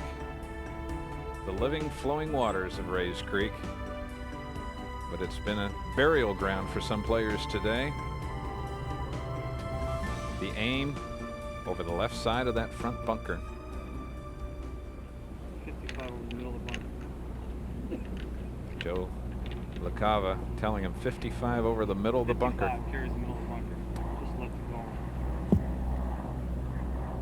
Undoubtedly knows the right strategy. They aren't even discussing the pin, Bobby. They are looking over the bunker. Right now he's facing the most important shot that he has had in the first 4 days of play. It was Gabe Brewer, who played a practice round with Fred in his first Masters, that gave the young couples the advice of what to do at 12 in the final round. Never ever consider going at this pin. Right now with a 1-shot lead over David Duval. Duval with a long putt for eagle here at 13. Right now he would take par and go quietly, because as we said, you don't win it at 12, but you can certainly lose it. I think you could post a strong argument that there is never the right situation to go at the pin at 12. Not when it's where it is right now. No.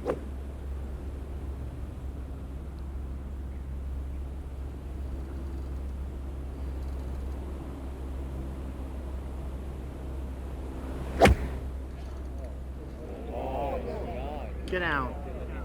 Bite. Right over the middle of the bunker. Can't see it, Mark. And just on the back fringe. Good shot for Fred Couples. That came right off the drawing board, Bobby. Exactly the line he chose. What do you like, bud? Kind of like an 8. You did?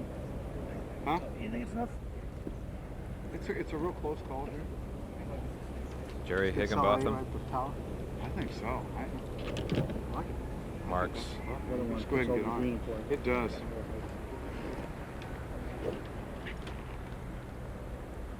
Long-term caddy, and that's the right club for Mark O'Meara, no doubt. 8-iron.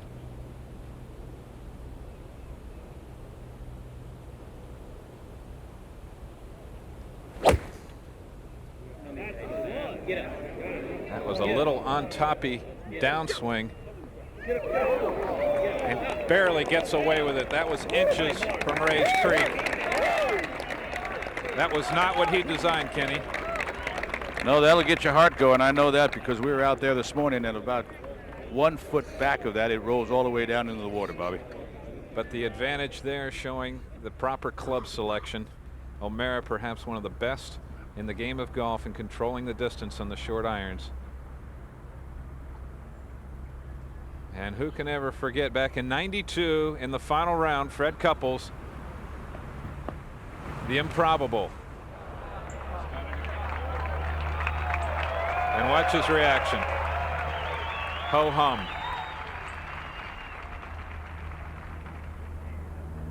The march across Hogan's Bridge. Commemoration of Ben Hogan's 274 record-setting mark in 1953.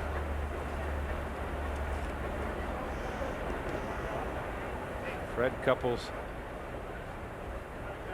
in quest of his second green jacket.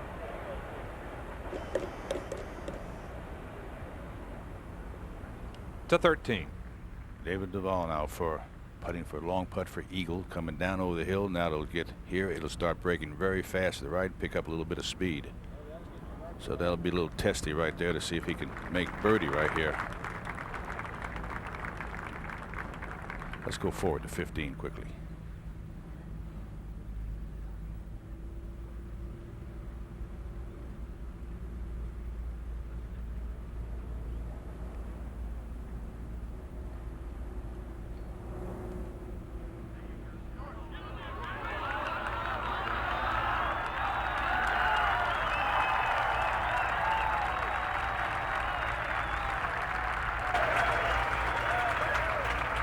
Duval finishing out now for birdie 4, and there it is.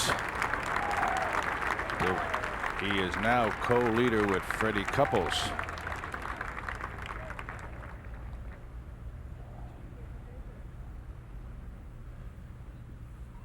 He is 5 under for today's round. Jim Furyk putted a moment ago, believing the ball had to go way break from right to left, but it gets about 10 feet from the hole and flattens out, and it didn't have a chance. So a 2-putt birdie here will put Furyk to 6 under, and don't sell him out.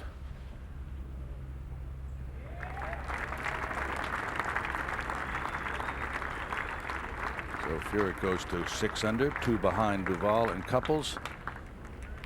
And you got some exciting holes left, and it's talked about exciting holes. Let's go back to that 12th hole, Bobby. Only 1/3 of the players this week have hit this green in regulation. Think about it.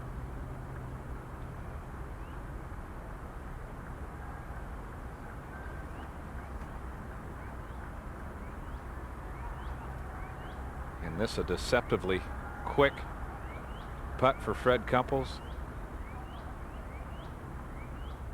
About 2 feet of left to right break.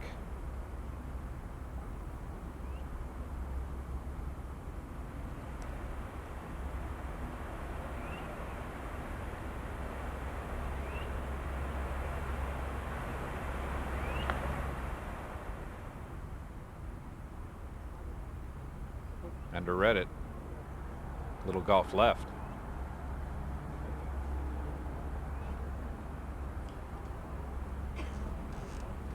Kenny, is there any place in golf where the players are so separated from the patrons? It's such a lonely feeling being on this green. It used to be for all the time you'd have the 2 caddies, the 2 players, and 1 official in there. That's about as far away as you'll ever get from a gallery. It's almost as if you escape the moment.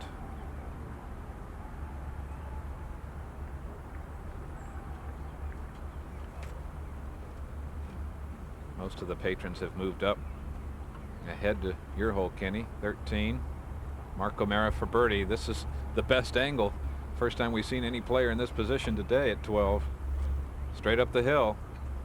Little left to right break.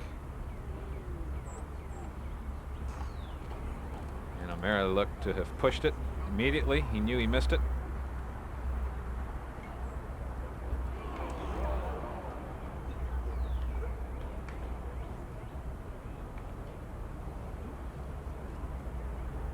The forsythias, the winter jasmines, the azaleas, the dogwoods, the carriers, they're all here behind the 12th green. Tommy Crenshaw, the horticulturist, what a wonderful job he's done.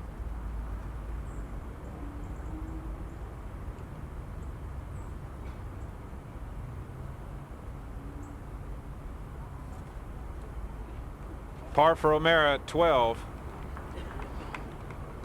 And he can breathe a sigh of relief.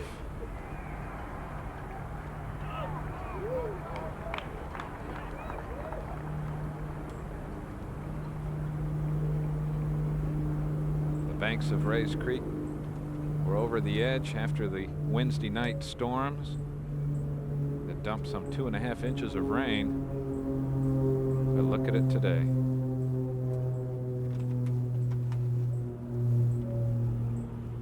Left center up the hill for par. Bingo. Fred Couples, Mark O'Mara, both with par 3s at the difficult 12th. And up ahead at 15. Where Jack Nicklaus climbs to within 3. Well, he may be running out of holes, but you never know. 3 birdie finish. What an extraordinary story he's been this week. Back to 14. Tee shot, 14th hole, David Duval with a fairway wood, 405-yard dog leg to the left. You just want to work the ball from right to left, and David appears to have done that perfectly. Really swinging well and within himself. Let's go to 16. Sean? Jerry, our first look today at the beautiful par 3 16th, 180 yards today, as long as it can play with the tee all the way back and the hole location back left. Jack Nicklaus coming off his 6th birdie of the day at number 15.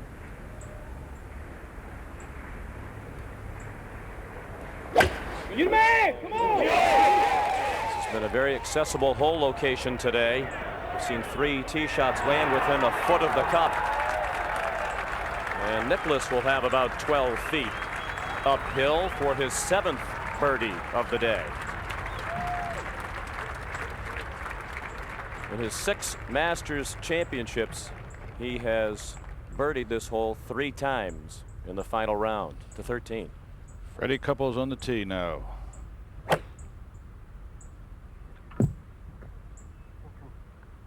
Looking. That is in Never Never Land. Freddy Couples, who has played the first 3 days, has played this in 4 under par. Birdie, birdie, and eagle yesterday. In '95, Freddie bogeyed it every day. And now we're bringing some more people back into the act. Mark O'Meara, 2 behind. Plays a very soft right to left tee shot. Hole sets up well for him. Take it off those end pine trees and turn it from right to left.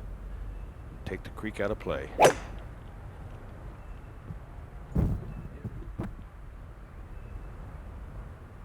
Just like that.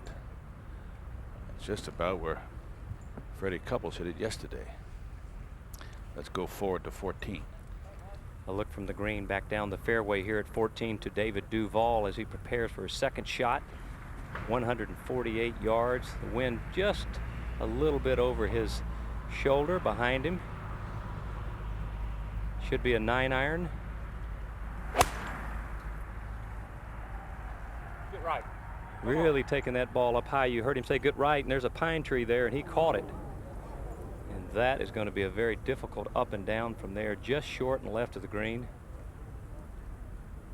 This whole location, the first time ever on this 14th green, to 18. Well, this was earlier. Jack Nicklaus first competed here as a 19-year-old amateur. He missed the cut. But not this kid, Matt Kuchar. He has dazzled and wowed the gallery since day one when he was paired with Tiger Woods. And really upstaged the defending champion. And his father was there as his caddy every step of the way. He did not want to exit this 18th green. He will become the second youngest player in Masters history to finish in the top 24, second only to Bobby Clampett, who was 18 back in 1979. And congratulations also to Stanford's Joel Kreibel, who made the cut here and birdied the 18th. Duval and Couples share the lead in the 4th round. Freddy Couples ball there. This someone asked, have you ever seen anybody up there? I said only in a maintenance vehicle. I don't think what's that far left, and if there was any break at all, he was not down in the azaleas. But now he has to find himself a way to get back in play. No miracles, just put it back in play. And Kenny, that can't be that easy from there. It's not even an easy chip out, is there? No, it's like you're in a log cabin. I mean, you can't. I mean, you only got a few windows, and I've walked up there, but never thought about playing a shot from up there. And here's the 13th hole. You see the creek that runs down there. It's a dogleg left. You aim at the pine trees on the right and try to take it from right to left to put it down just about where the shadow is of the helicopter, taking it to the green. The 4 bunkers in the back. The creek goes the right side of the green, down in front and down the entire left-hand side of the fairway. To me, the most spectacular hole at Augusta National. Is he going to get a drop off that? Was he contemplating that, Kenny? I don't know what he was doing up in the trees. I mean, I think he's just looking for some kind of window there, Jim. He's just trying to see where he can get back into play, because if he hits anything now and drops down, I mean, you can put any number up. It's yet another similarity, Kenny, to his triumphant year of 1992, where he faced a situation that seemed dire and almost impossible. We showed it earlier when he hit it on the banks of Ray's Creek there at 12. He gets his ball back into play, he can make 5, Kenny. I wouldn't be surprised. He would take 5 now and go very nicely to the 14th tee, Jimmy. All he's thinking now is just, please let me make 5. He's trying to stop some people walking. Stop, would you? Thank you. I think those must be campers up there that he's trying to stop. I mean, that's where he is there. But he has to take a long look, and then he has to collect himself, because really he was coasting well, and this looked like a setup for him, an excellent position to take his drive off there, take it off the right-hand side. But right now he is just trying to find some way to get back and get on the golf course. He's taking a long look. I don't know whether he's trying to, I mean, he's not really looking at a lot of things. He's kind of narrowed it down here. Now here's the shot. Here's what he's looking at. He's trying to see if he can get under that one tree and get it past there, here, or else is he going to go the other way? Well, you got to pick the spot. Looks like he's thinking, Kenny, on almost a direct line. Well, he's looking at going up to where the patrons are sitting on the right-hand side of the fairway up there, and then he'll go up into there. But it's in your hands now, Freddie, and all we can do is watch. Kenny, it's the shot that could win or lose the Masters. Right there. I'll tell you what, he got it out. That was the key shot. Win or lose right there. Let's go to 16. And Jack Nicklaus for birdie to move within 2 of the leaders.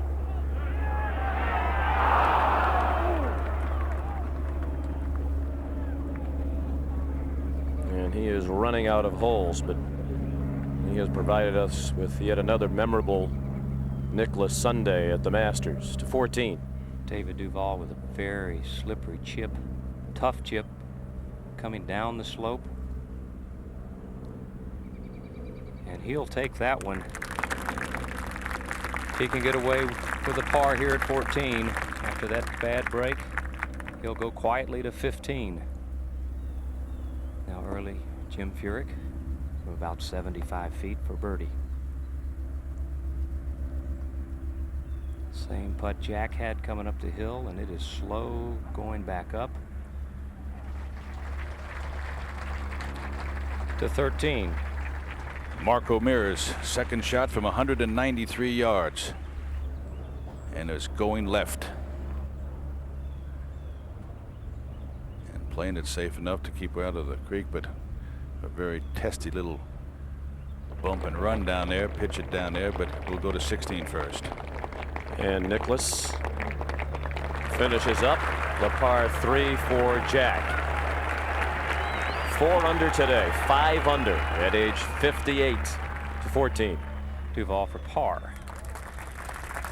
Duval still at 8 under, tied with Freddy. In the past, Duval has just never seemed too confident to me when he takes the lead, and he struggled when he's had the lead, but the only way to keep getting over that is just to keep playing and keep putting yourself in position. And let's go back to 13. Now, as we got out of the wooded area, we'll turn our attention back to Freddy Couples, whose third shot is 161 yards to the hole.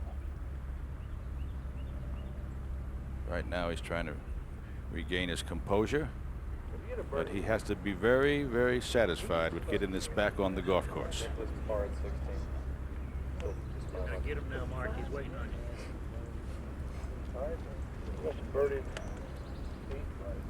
you.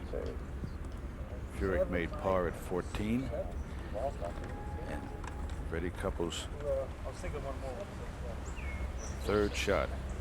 As I said before, he birdied it the first 2 days, and with that magnificent shot we saw him hit here yesterday, made eagle. And yeah, okay. Kenny, isn't it funny how one hole can define a tournament for someone? Like you said, he's 4 under for the week through 3 rounds on this hole. To think back in '95 when he finished 10th here, he made 6 on this hole, all 4 rounds. It always boils down to this. You know, we say every year, what can we do to top it, and everything happens. But right now, don't get cute.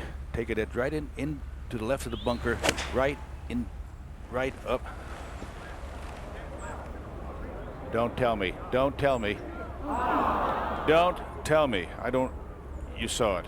That is the one place you didn't want to go. Any place left there.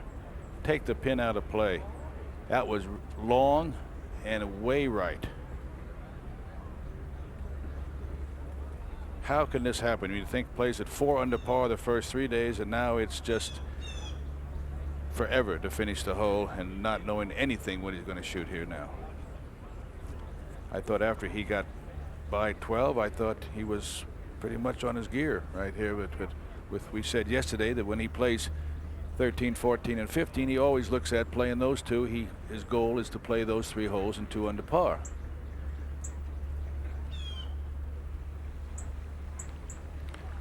I have seen that so many times on this hole. This, to me, is one of the most exciting holes. You can make anything from 3s to 7s. We've had 9s on it. You can make You can make anything.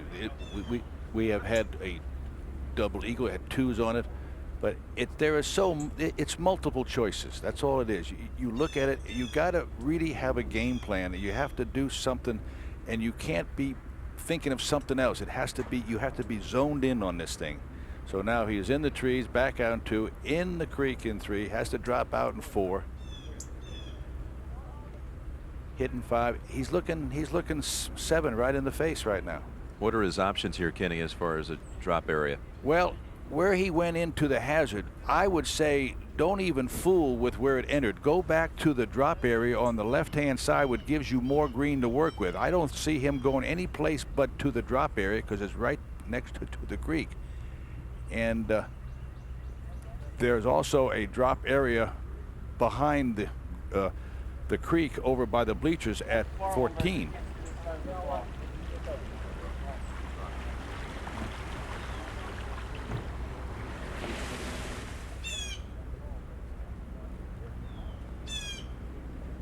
Now he's going where he entered, walking back.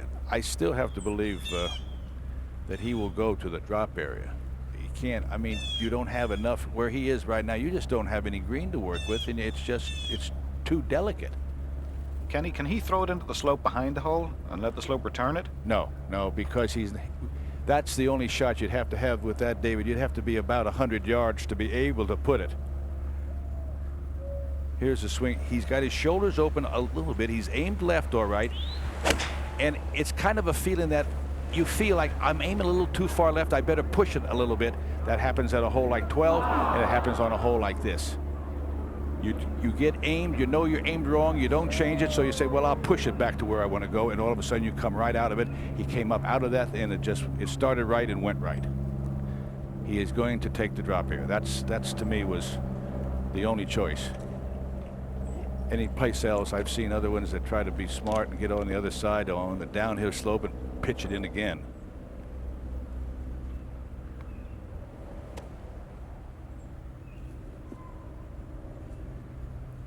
He can still make 6. He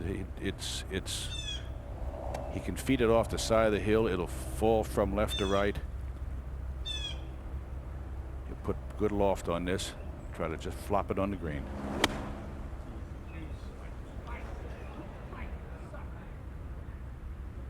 This has been a disaster. The only good shot he has hit is the one coming out of the trees. So Freddy Couples a chance of losing 2 shots and let David Duval lead by 2.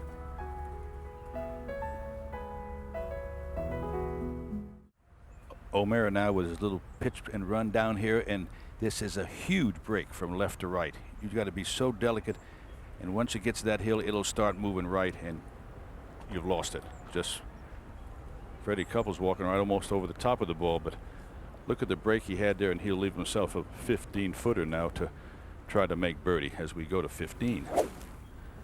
And Jim Furyk, 6 under par, and he's 225 yards out there.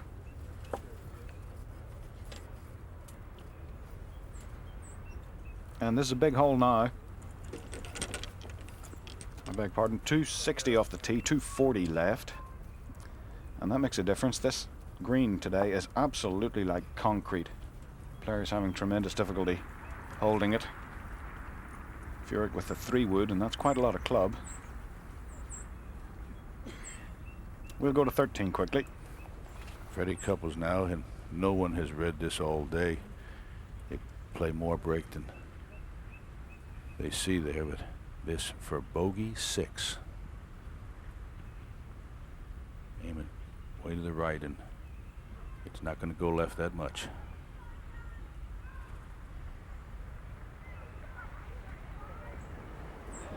You just can't read it. The advantage is sitting up here all day and knowing it. You like to go down and say, Fred, please, it doesn't break that much. So after getting it back to play and then losing it again, Freddie will walk off with a 7 at 13. And we'll go right forward to 15. Where Furyk is ready. And this is a lot of club. He's pulled it. And if it's a lot of club and you've pulled it, oh, there's no trouble. Now that is the water hazard in front of the 16th tee, but if you're playing the 15th hole and you hit it in there, it plays as a lateral water hazard, and that is an exceptionally difficult pitch from there. Duval now. Now he's got it on the upslope of one of these little mounds. He's got 225, and that little upslope will really help.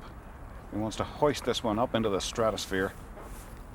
Just try and land it on the front edge of this green and let it release. He'll be blissfully unaware of his co-leader's predicament.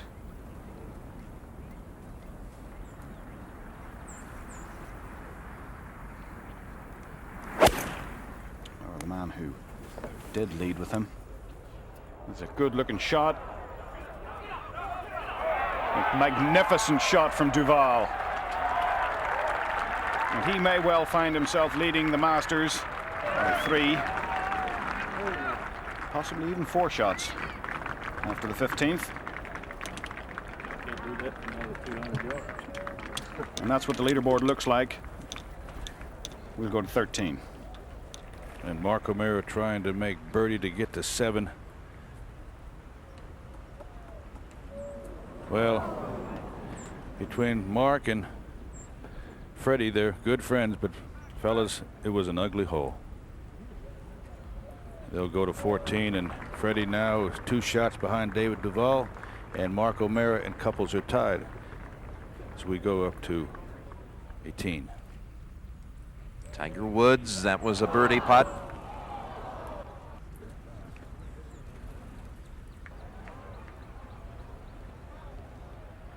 And he hovered around even par all week.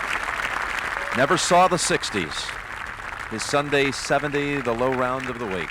Tied for 8th. Suddenly things have changed so heavily in the favor of David Duval. He leads by 2 and is on the 15th in 2.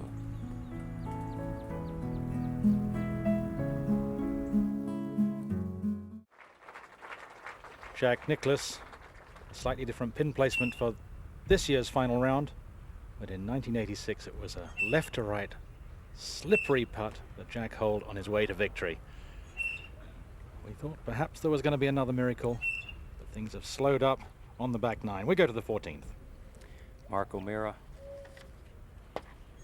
Still a lot of golf left, 4 holes. 4 holes O'Meara and Couples can birdie, with possible eagles on 15. So it's not out of reach now. Here's 14 from the tee. As you can see, you want to draw the ball off this tee or work it from right to left. The tall pines on the left-hand side guard the corner. The green is very undulating with 7 feet of fall from the back left to the front right. Probably the most severe green here at the Augusta National Golf Club. Now Freddie with 3 wood. Right now it's time for Freddie just to compose himself. And that's a good start. 13's over with to 17. Jack Nicklaus straight up the hill, return putt for a par. To stay 5 under, 4 under for today's round. Yeah, 3 shots behind Duval, and Duval obviously a chance to increase that lead.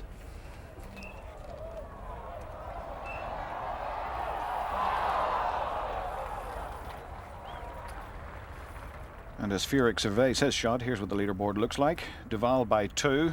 Now 3 players at -6. Furyk, Couples, and O'Meara. And Duval has a chance here now. 5 under par today. A chance to go 7 under with this putt, and it's not a difficult putt that he faces, but this, for Jim Furyk, is an exceptionally difficult chip shot. He's dropped out 2 club lengths to the side. Now you may see yellow lines there, but during the play of the 15th hole, if players hit it into this water hazard, it's played as a lateral water hazard, so you have the 2 further options of dropping 2 club lengths either side. Tough shot. It's gone the aerial route, and this green is just like concrete. It's not a bad effort though, getting it there.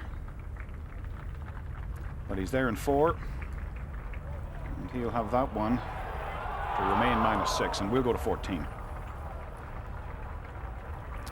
Fred Couples to play first here at 14 from 134 yards. Fred wants to carry it about 125 to 28 yards. Should be a big pitching wedge or a little cut 9.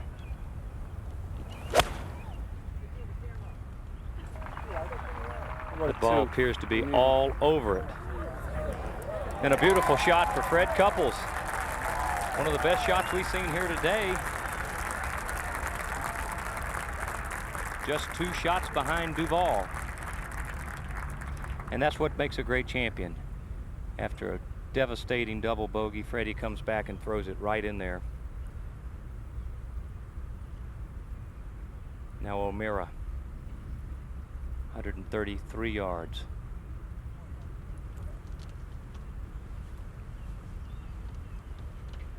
Whatever you do here, you do not want to be short.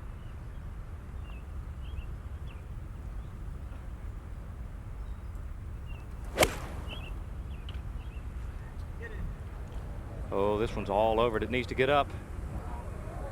Watch out. There it goes to 15. Where Duval now has a chance to deliver a killer blow up the hill, a little right to left.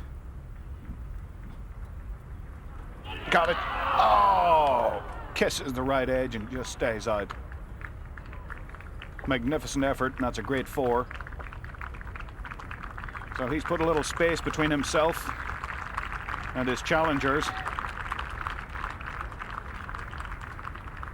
And at least temporarily now has 3 shots on the rest of the field.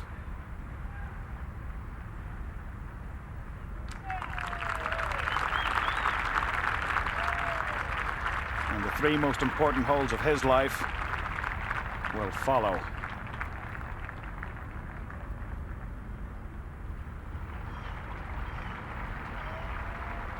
And I wonder what's going on inside that young head.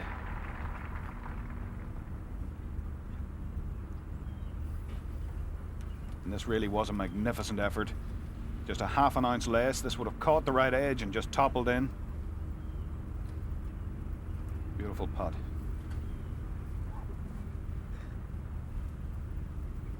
Furyk now. This for a 5. Not a lot of break in this from this particular area of the green. Very, very quick.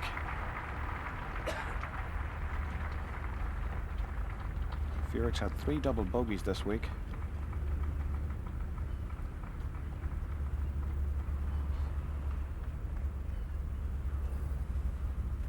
And that will be at least a bogey.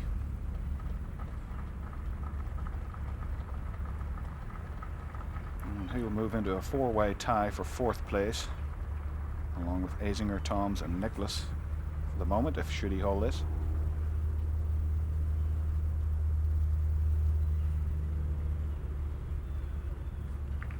To 14. Mark O'Meara with a putter. Just get it up on top and let it feed down to the hole, and this is a beautiful putt.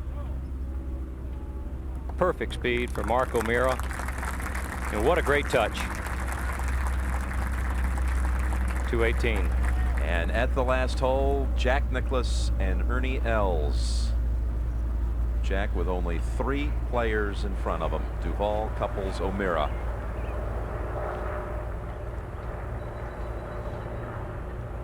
Nicklaus, this is 152 yards. When asked yesterday what he needed to shoot, he said 64 would have a chance. Wasn't far off.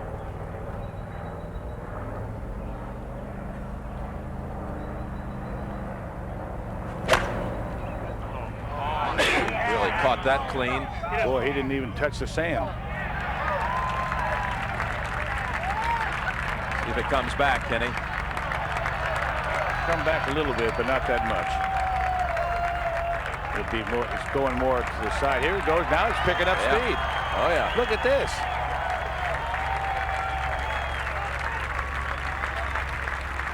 I tell you what, he showed you some great shots this week, Jimmy. You know, to think he started today at 1 under. And there were some big names at that figure. He's played the best of them all to 16.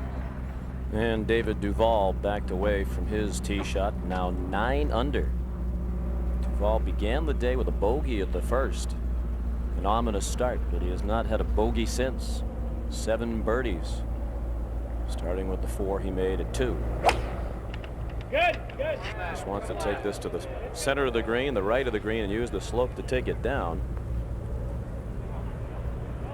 And unfortunately for David, he's left it too far out to the right, and that is a very difficult twisting putt. He'll have to aim almost for the back edge of the green.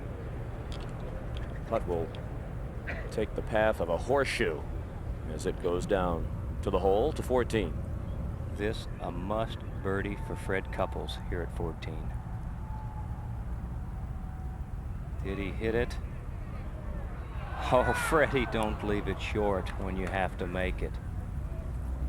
Very disappointing par for Fred Couples. 218. He gave us a day to remember.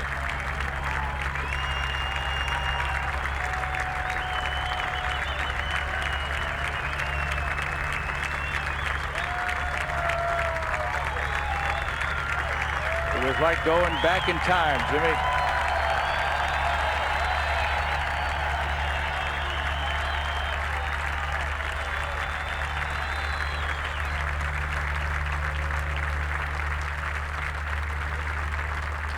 Something tells me years and years from now, they'll still be talking about What Jack Nicklaus did at the 1998 Masters at the age of 58.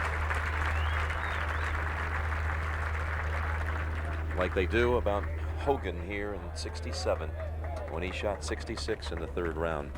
Come back to the back 9 and 30.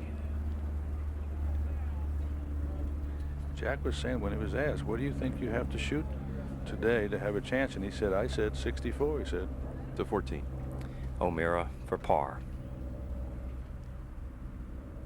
So Mark O'Meara moves to the 15th hole along with Fred Couples, -6, 3 shots back of Duval to 15.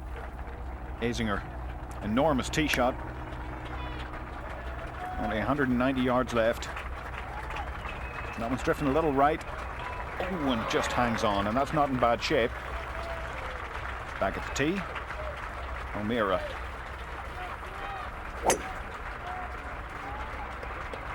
Beautiful rhythm, lovely straight lines in that swing. And a nice hard flat trajectory. Perhaps a little left. And he may well have to hook that one around the pines on the left-hand side.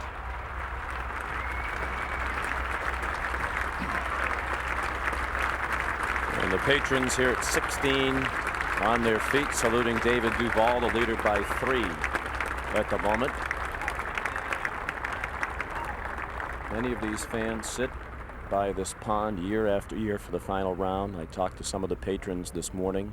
They began lining up at 6 o'clock this morning outside the main gate to get a seat in the front row to 15. And the all-important tee shot of Fred Couples. 3 here would help.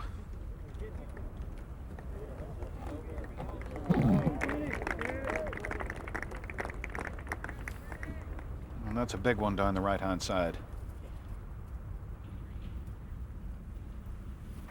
Up at the green moments ago, Azinger's eagle chip.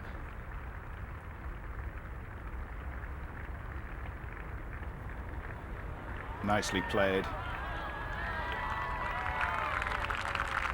Nicely played. Well, a tremendous week for Paul Azinger. Back competing at the highest level. We've got 18. To think Jack Nicklaus started today at 1 under. There were 4 players at 1 under: Tiger Woods, Ernie Els, Colin Montgomery, and Jack Nicklaus. And somebody would have said, which one of the 4 is going to make a move? And it's Be Jack hard Nicklaus. pressed. I said you couldn't bet on it, but you can't bet against it. But I'll tell you what, there is not one person in watching this putt that doesn't want it to go in. It would be a grand finish. What a story. And the Jack of old always made the putt at 18. That's right.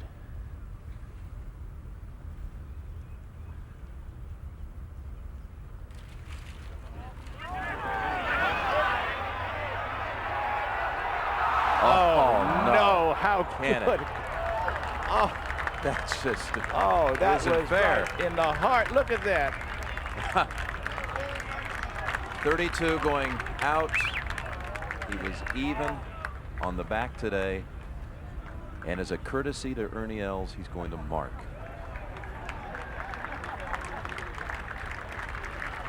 Because when Ernie finishes out, they'll all break loose for Jack. To 15. Azinger. He moves to -6. We go to 16. And David Duval with his back almost completely to the hole. This will really pick up speed starting here.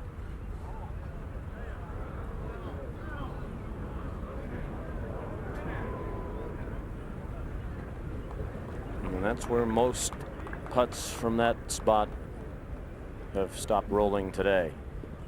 Several have gone off the green. He managed to keep it on the green, but he'll still have about 5 feet for par. Meanwhile, Jim Furyk hit a wonderful shot into the 16th green to 18. Ernie Els made his par, finish at 1 under, and now Jack Nicklaus plumb bobs. Straight in, Jack. Greatest champion ever.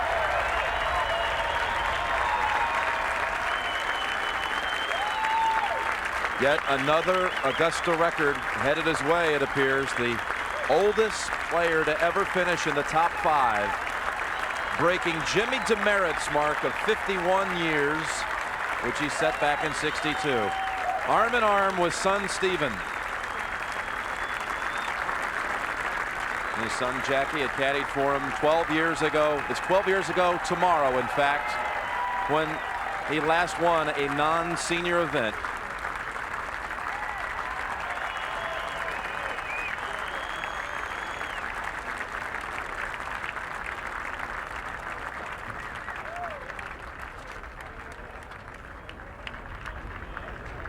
Final round for Jack of 68.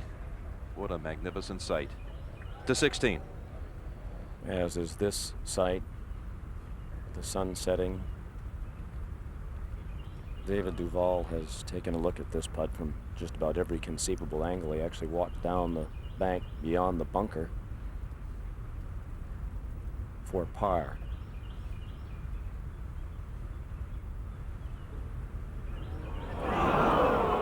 Just not quite enough. And he'll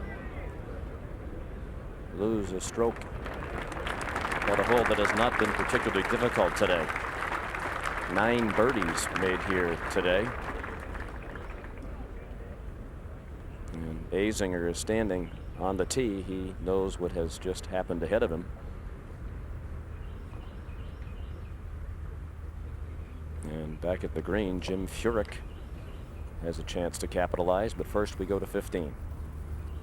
220 yards, 3 iron.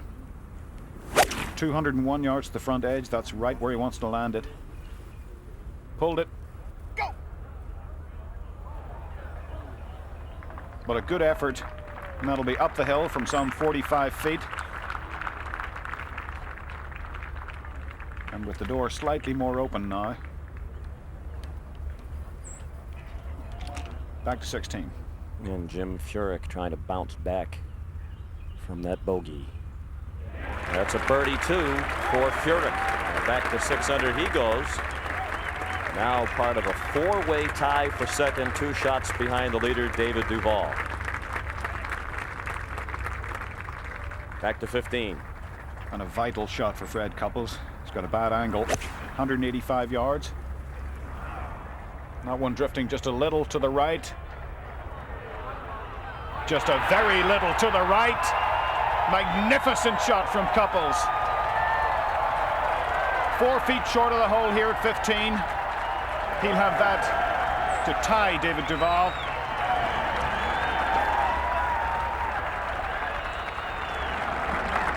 And the seesaw ride continues for Fred Couples. That's a magnificent effort at this stage.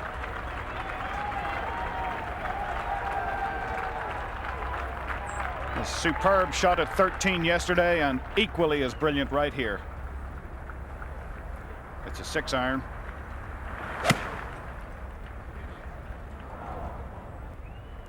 towering over the flag, just to the right. Pitches there and breaks towards the hole. And that is the easiest putt on the green.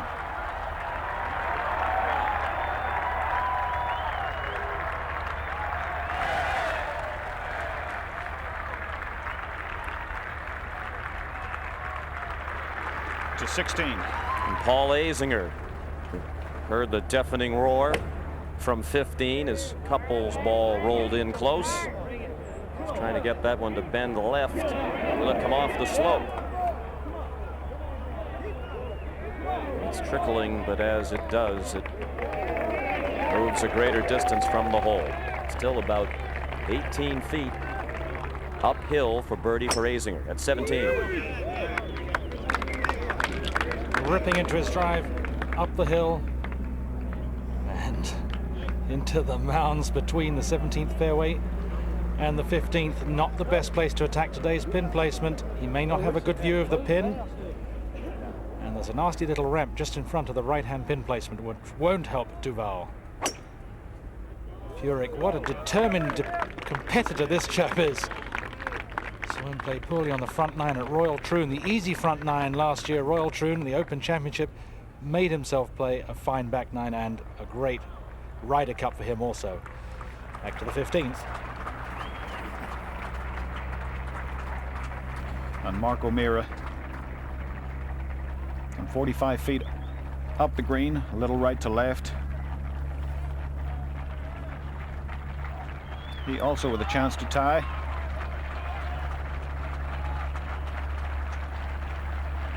And still chatting with Fred Couples. Just going to wait for this applause to die down.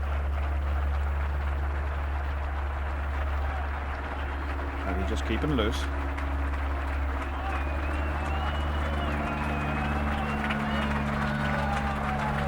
Couples parred this hole on the Sunday, the 1992 Masters. Azinger now walking to the 16th green. It's one of the great cathedrals of golf. Look at this scene. And right across, there's the 15th green just coming into view in the background. O'Meara is ready.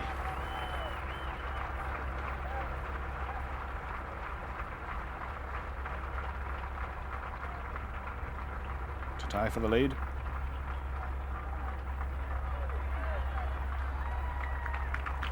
Good effort. And that to get within one. I believe that's just inside Couples, but he's going to go ahead and finish, it looks like.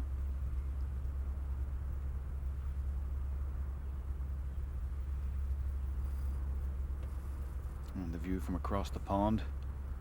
Well, it's broken so many hearts this week, particularly the first two rounds.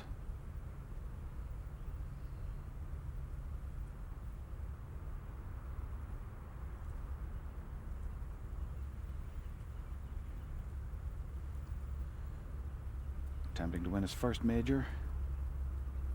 Climbs within one.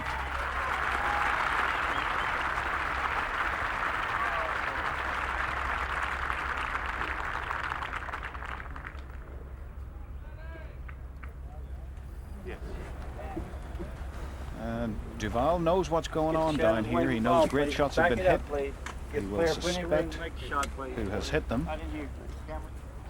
And there is what he has left. He's going to have to come over that mound that separates 17 and 15.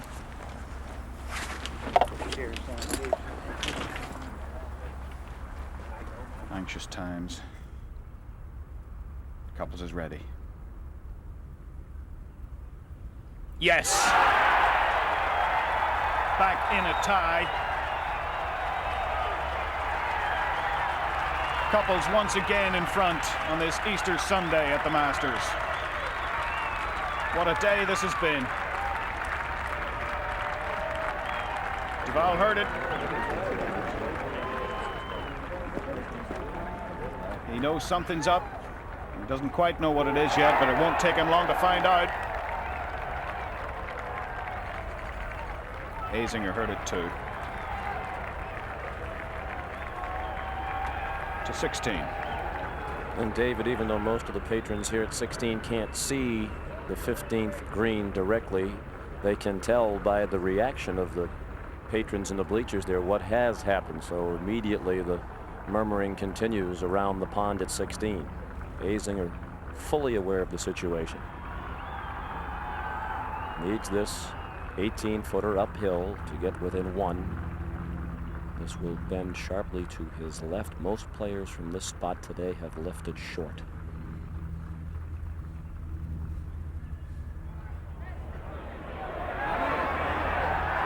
And that didn't have quite enough either.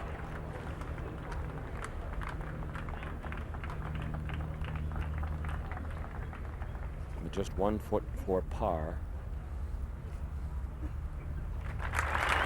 And all is at -6. 2 behind Duval and Couples with 2 holes remaining.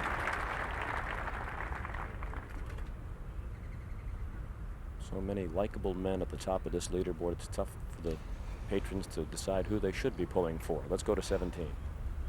It's taken a while to clear the spectator mounds between 17 and 15. Jim Furyk's already hit his second shot.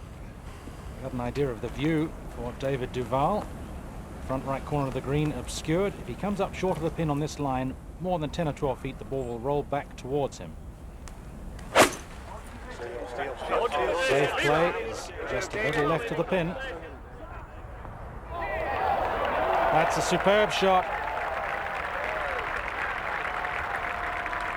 A very difficult pin placement, by far the most difficult of last year's hole positions, and a great shot.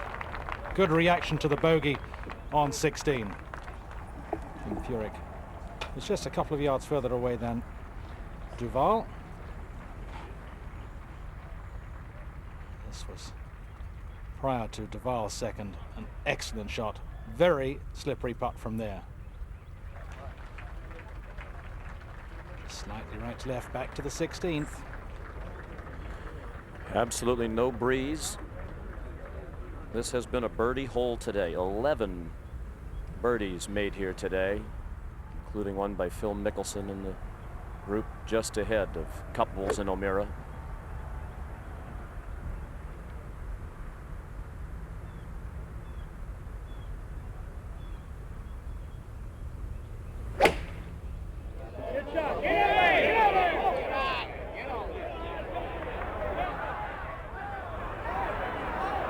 Just long.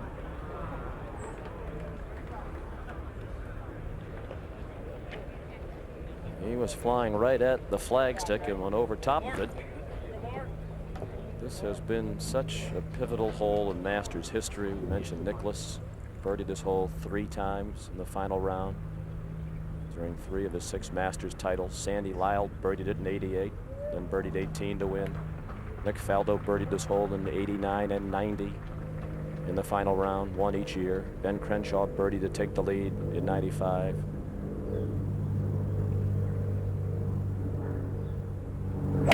And a birdie could get Mark O'Meara back into a tie for the lead.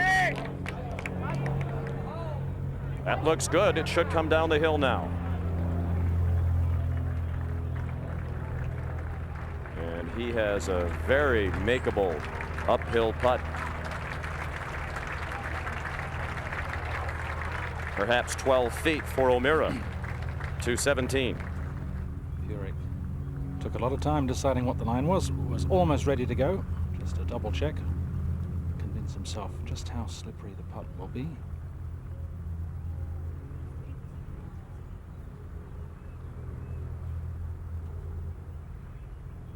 One of the tour's leading putters, all the stats proving that. Beat Nick Faldo in singles in the Ryder Cup at Valderrama last October.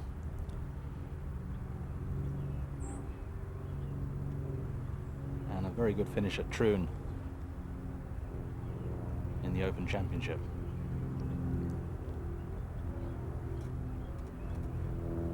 To go to 7 under. It was a bold putt. It was a very fast putt, a bold one.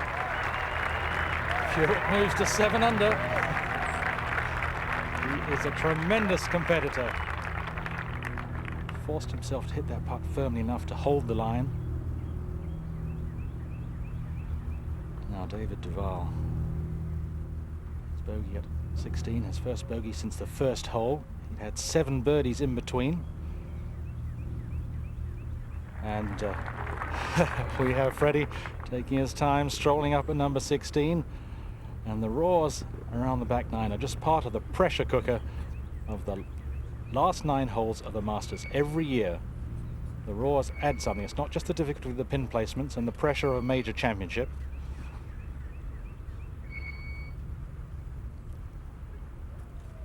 The second shot for Duval at 17 had to be a good one. Anything less than a good shot was going to leave a very difficult putt. To get back into the lead, the tour's leading birdie conversion player. Looked as if it was low all the way, just a fraction of break left to right. He never had it on the line.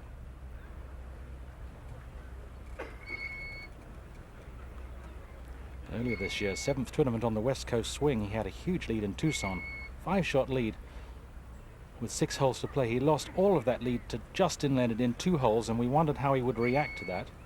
He came back, made a couple of birdies, won by 4.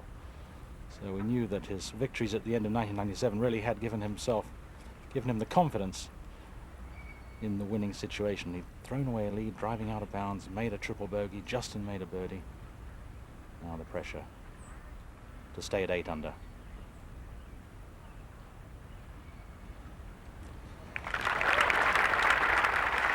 Just a par. It was a birdie opportunity. Tied at 8 under with Fred Couples.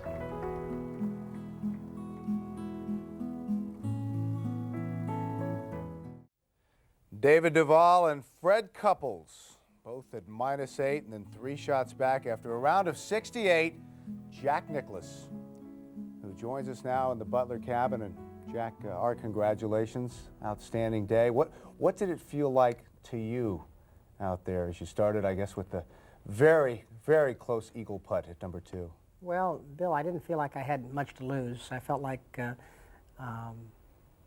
I had to go for the round, I had to try to do the best I could to try to shoot as low a score as I could. I knew it was a fairly easy day to play, and so I went after it. And I went at the pin at 2 and almost got an eagle there, and then chipped it in at 3. And I was on my way, but then I lost 2 shots at 4 and at 12, where I 3-putted from the fringe, 3-putted 12. Outside of that, it was an outstanding day. Well, you've had so many spectacular moments at the 16th. Tell us what Fred is facing here. Well, he's got I don't know, I've never been there, but in that particular I've never been over the green there, no. But it's not a very difficult chip. It's if he chips it, he could putt it. He could do anything he wants to with it, I suppose. But he's looking to try to obviously play it up the hill, but then the ball's going to run away from him. So it's a matter of how much can he kill it in the hill is what he's going to try to do. And he's obviously must be at an angle where he can't kill enough of it. So he's thinking too much. If he could kill it, it would be a pretty easy chip shot.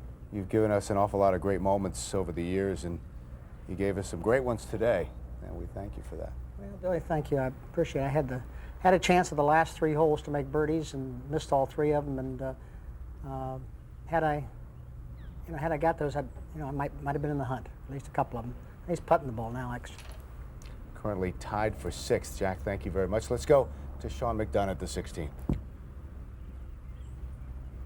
Couples electing to putt even with the sprinkler head seemingly in his line.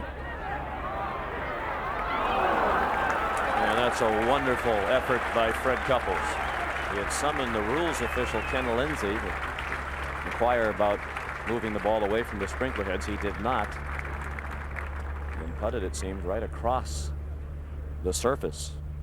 218. And Jim Furyk on the tee. Jim Furyk on his last 35 holes is 9 under. Needs 1 more birdie. 1 more is a must. Keep sliding, he says. Get away from the bunker. Good shape. David Duval likes to move it from left to right. Good tee shot for him.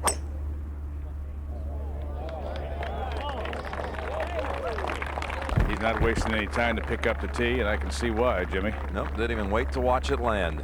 It's perfect. Back to 16. And Mark O'Meara's bid to make it a three-way tie for the lead. 12 feet uphill, right to left break.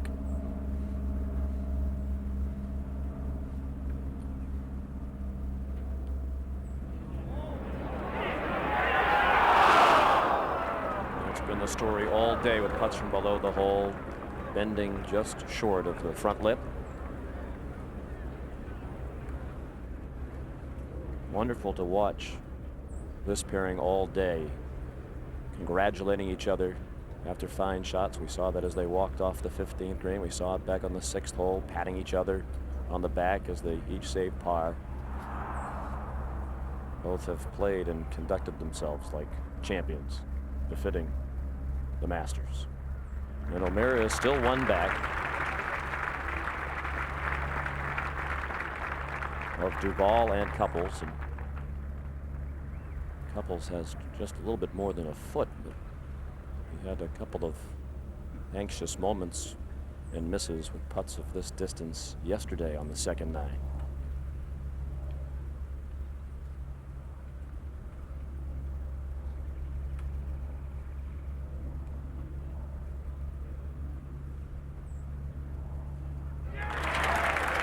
So Fred saves par, putting across the top of the sprinkler head that had sand placed on top of it, as is the custom. And he rolled it very smoothly, as he knew that he could. He makes the walk to 17, and we go there. Paul Azinger had 120 yards in his second shot. He misjudged it short and left, and a very awkward chip. Look at that. Still with thoughts of victory. 3 wins back in 1993 before his illness, and he really thought he'd made it. It was a beautiful chip to the 18th. Oh, boy. Is that unlucky? If the pin was out, that would have been in. That's right there. All right, back in the fairway, Furyk and Duval. Furyk is 136 yards. As I mentioned, the last 35 holes he's played, he's 9 under par.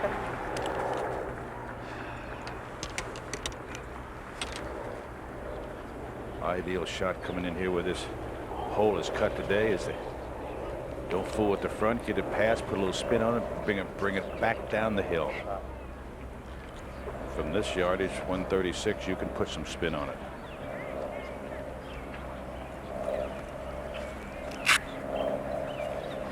Right now, the top 24 looks like it'll fall with +1. You finish in the top 24 here, you get to play again next year, a return invite. And that group will include the 19-year-old amateur Matt Kuchar.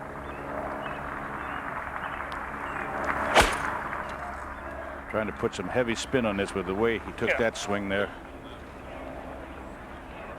No, left it out to the right, trying to bring it in from right to left. It's makeable, though. That's the putt Nicklaus had. 17. 60-yard wide fairway, 400-yard par 4. And keep rolling. Maybe not the best angle into the pin. The slope just in front of the pin placement could be a problem. To the 18th. David Duvall from 133 yards. Staring it down. He's inside of Furyk. And almost the same putt that Jack Nicklaus had. And Duval yesterday shot 74, only made 1 birdie at number 8, and today he's had 7 birdies. 17. Mark O'Meara averaging 30 yards less per drive this week than Fred Couples, but he'll find the fairway. It's still all in the balance here at Augusta National.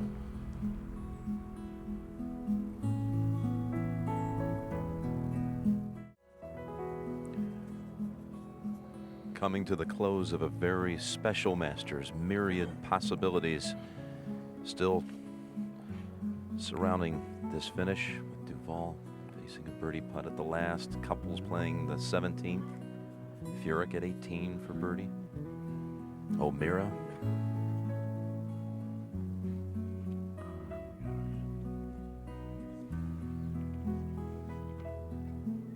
All these names at +1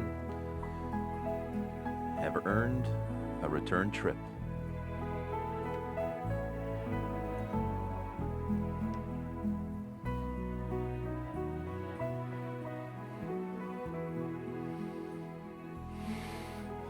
Kenny, this in a way at 18 reminds me very much of 75 when Miller and Weiskopf had putts from the same side of the hole. Location was the same, traditional Sunday place, to try to catch Jack Nicklaus that year.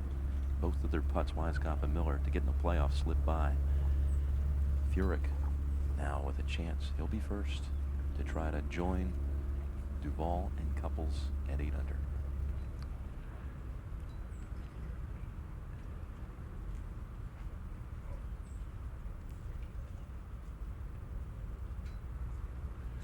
Duval will take a good look at the speed and the roll of Furyk's putt. He's standing up above and halfway up the hill, and he is going to give this a real good look. A cross-handed putting style that is the only way he's ever played the game. Taught by his father, Mike, who was a golf professional, and he taught his son to putt that way. His father was told by Gary Player and Arnold Palmer one time they had to do over again. They would have started the game with it played left hand low. And he's one of the best when it comes to putting.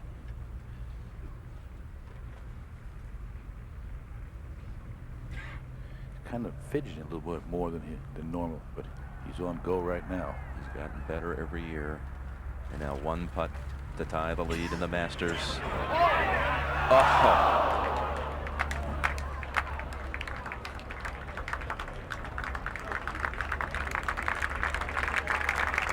Now, Duval was watching that putt, and Jim Furyk had a little different angle, Jim, and it broke more than he thought.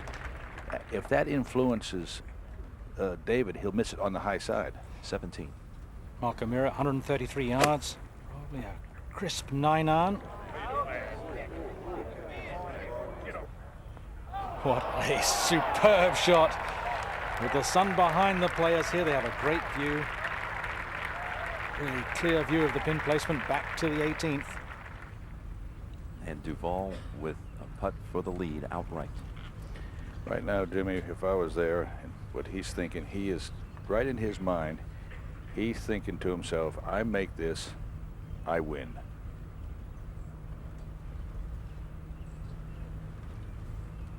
Certainly would send a strong message. You got to come and get me. If I was there, that would be my thought. He has spent some time looking at the scoreboard. I watched him look at the scoreboard, put some time, looked at the thing, turned to his caddy, and then he said, he had a discussion, and I know his thought. Make this one, and it's ours.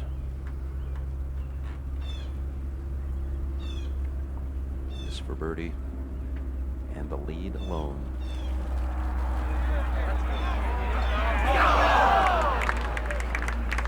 He will have to wait.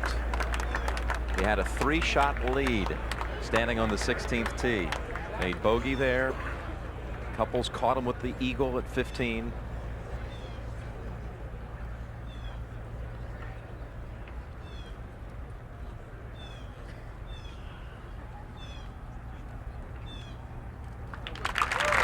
An outstanding final round, 67 for David Duval. To 17. 120 yards for Fred Couples. A smooth wedge. And you heard a roar as Duval putted on the 18th. Duval doesn't know who it is. Beautifully played. The 18th. Jim Furyk. What a weekend he had here. 67, 68 the last 2 days. So consistent. Very compatible pairing too. It means a lot to get someone that has the same composure and you know, they play the same way. They play pretty much at the same speed. It's very important to get the right person to play with. Back to Peter Osterhaus, 17. The pressure putts at 17. In 1992, Fred Couples parred this hole every day on his way to victory. Mark O'Meara parred every day to finish 4th. So far this week, Fred Couples a birdie on the first day when the pin was several yards further towards the back of the green. Pars in the second and third rounds. Mark O'Meara has parred every day. Freddie doesn't need another par. He would love to take this opportunity for a birdie. He'd have to hit a fantastic shot at 18 to have this length birdie putt, so this is the moment. Beautiful judgment of the distance on that second shot, so important. If he came up just a few feet short of the pin with a little spin, it would go running back down off the front edge to where Paul Azinger had to chip.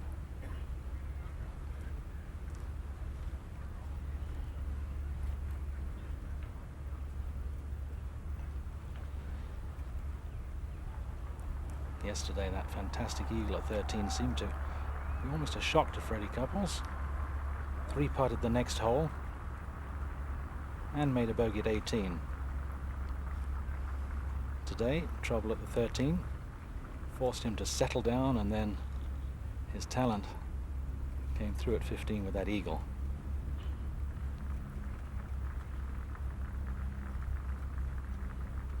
David Duval started this ball on the right edge, which was not the correct line. This is going to break just a fraction left to right.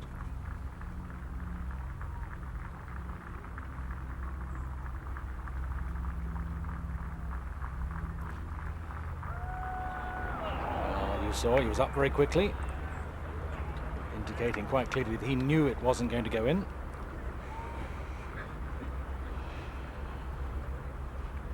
Now Mark O'Meara, beautiful shot right over the pin with his short iron. Jim Furyk hit his birdie putt on the same line quite firmly to hold the line. Anything too soft just dies away to the left. And the line fairly obvious. It's not a tricky one.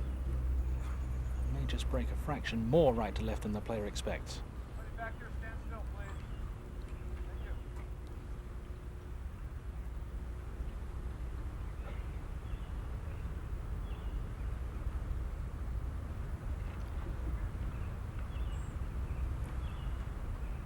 To move to 8 under to join Duval and Couples. Of course, Fred isn't in the hole yet here at 17.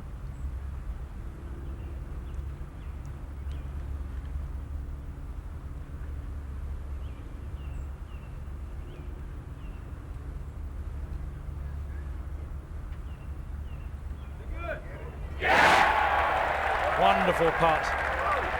He'd only had 78 putts for the first 3 rounds of the tournament, so the stroke's obviously working well. Most of the patrons moving off. They've conceded this putt to Fred Couples, but at this stage of events, cannot concede a 2-footer.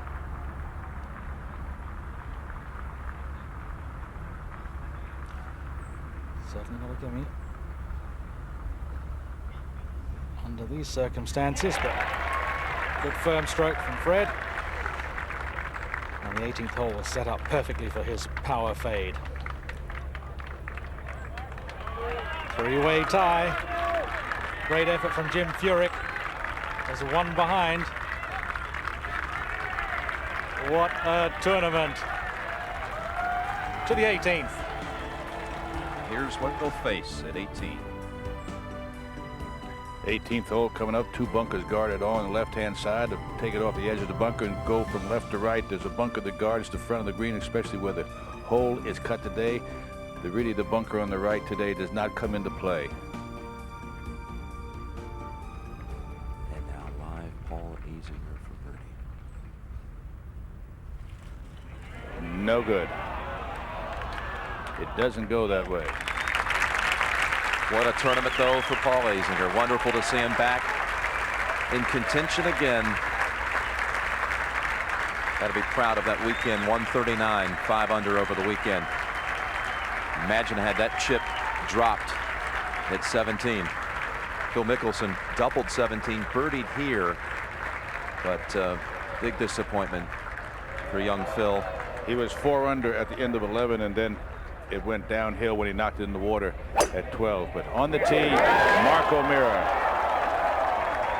Looks perfect from behind. Well, Mark O'Meara just resolute with the way he hit it, picked up his tee, and walked away. You watch Mark O'Meara play, you can see no matter what condition he's in, he always has the same tempo, the same mood. Looks so comfortable over the ball. Total professional, helping clear some of the shadows for his playing companion, Fred Couples. Three-way tie. Should there be a playoff, they would head to the 10th tee, sudden death.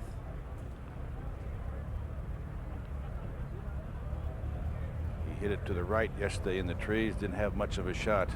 Take it off the edge of the bunker. Straight up the sand. Picks up the tee. You can tell he's going to go in the bunker. Peter Osterhaus, we could hear saying straight to the sand. He was in that bunker, in fact, in 92. He was in the bunker at 18 when he won in 1992. But he didn't need par then to win. He won that day by 2. 1960, Arnold Palmer came to the last hole, needing birdie to win.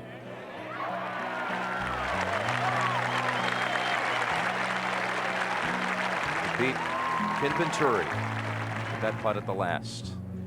28 years later, Sandy Lyle would need birdie to win to defeat Mark Calcavecchia. Will there be a birdie at the 72nd hole today to win the Masters for the first time in a decade? We'll be right back.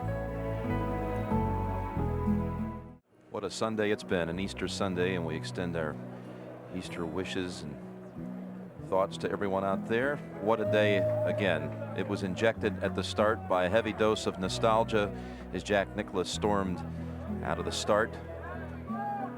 Now here as we have the final twosome on the 18th, there's a three-way tie. Mark O'Meara in excellent position here. He'll be the first to play.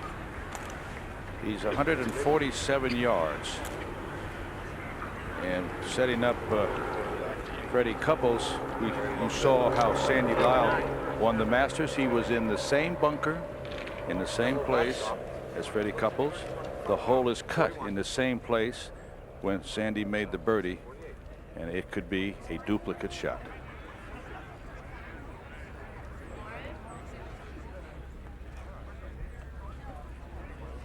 Well, Mark O'Meara, he's been just a consummate professional since he came out here in 1981. Good solid swing. He's 147. He's a very light right to left player, which is set up very well for this shot. Take it right about at that tower and just turn it down just a little bit from right to left.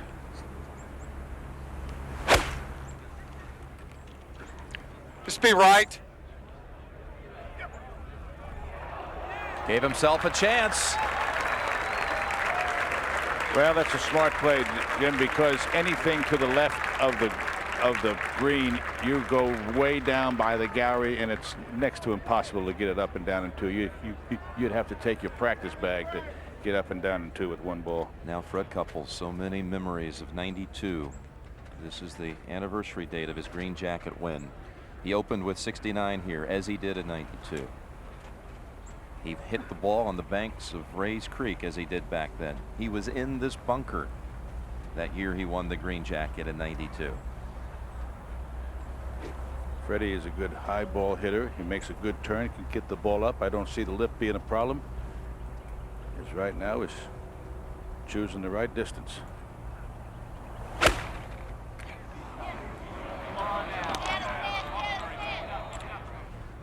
Bunker to bunker. You knew what there was discussed when you saw him walk away from it.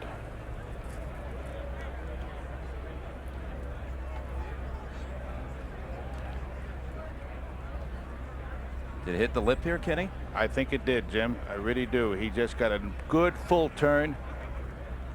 Came down to it here. I think it just. Yes, Yep. it did. Yep. Caught the very edge, the lining of the bunker. And that is about 2 inches from being excellent result.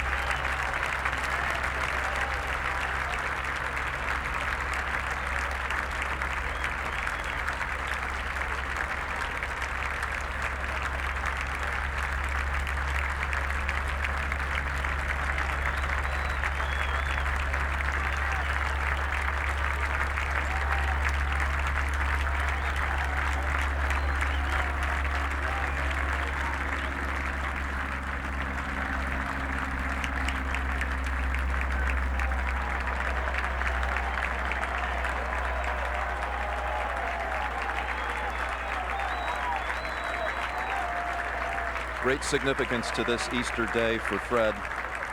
We talk about all the similarities to '92. One drastic difference from back then. Since he won his green jacket, he's lost both of his parents. Mother passed away on Mother's Day in 1994, and his father just this last Thanksgiving. And there's been a lot of internal conflict about holidays, times that you share with your family, how they'll never be the same. And for weeks leading up to this event, he realized the significance of what a green jacket performance could mean to him emotionally to win on Easter Sunday. Well, there's two things now that have to happen. He has to get it up and down two, and then he has to watch Mark O'Meara with the almost identical same putt that we've seen nobody make. Jack Nicklaus had it. David Duval had it. This one here will feed down. And if you come in high, you have to hit it about halfway between the fringe and the hole. If you come in low, you're going to have to just clear the bunker. So he's got to get this as much loft as he can, open the blade, get it up as high as he can, land it as soft as he can. And he's got it well open right there, open stance. Take it a little bit outside and just cut right under it.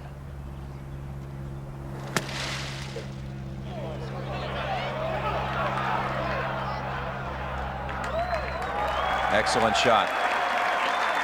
4 feet away for par.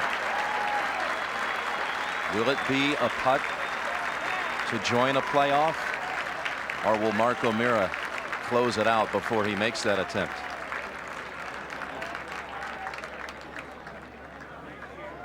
How would you rate that bunker shot? I would rate it as about from there. He was there under those conditions. I'd rate that a 9.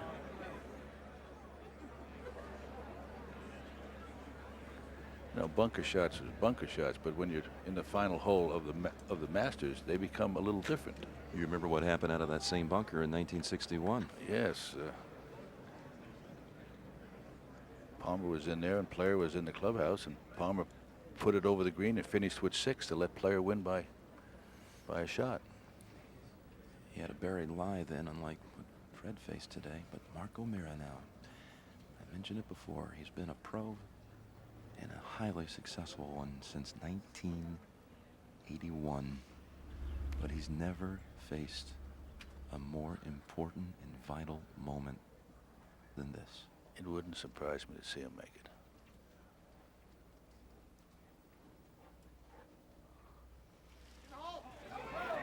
Good-looking putt. Mark O'Meara has won the Masters, birdieing the 72nd hole. Wait. Get the caddy, get your hat. You've got another man that has a very important putt here to finish tied for second.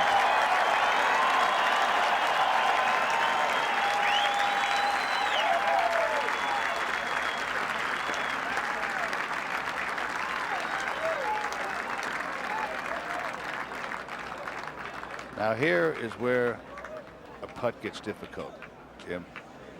You can't win the Masters. The gallery has all exploded. There's been a lot of fanfare on the green. He's got to gather his composure, and it's going to be tough. But Mark, it didn't surprise me.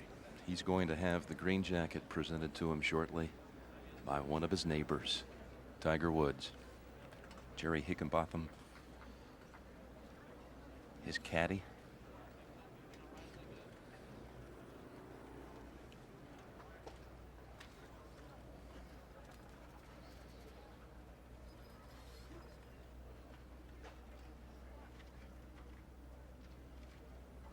This to finish in a second-place tie.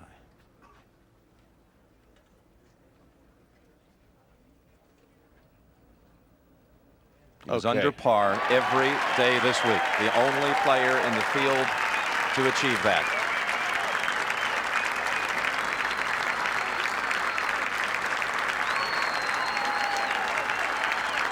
Mark O'Meara.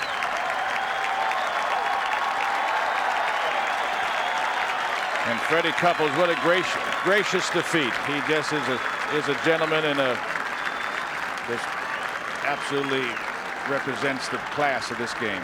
At the age of 41, he wins his first green jacket. His 14th attempt. No one has had more attempts before winning their first green jacket than Mark O'Meara.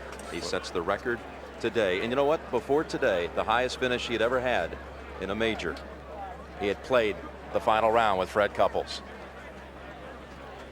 David Duval has come out of the Jones cabin. Where are we headed? Yeah, how can we get over there? Well, He's realized his fate, a runner-up position. Look at this. Is this pretty or what?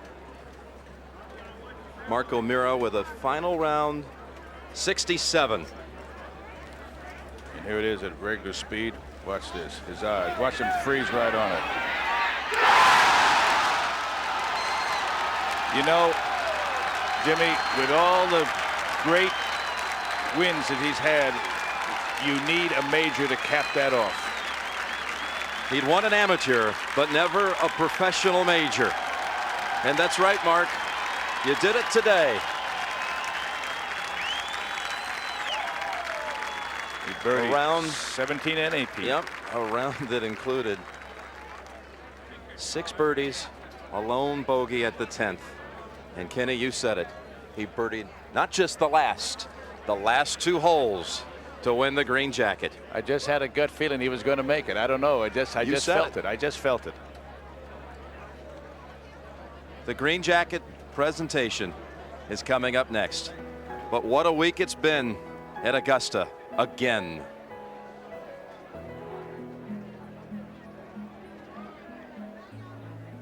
On Thursday morning, the Masters got underway with plenty of nostalgia. 3 legends gathered on the first tee, anchored by 96-year-old Gene Sarazen, Byron Nelson, and Sam Snead.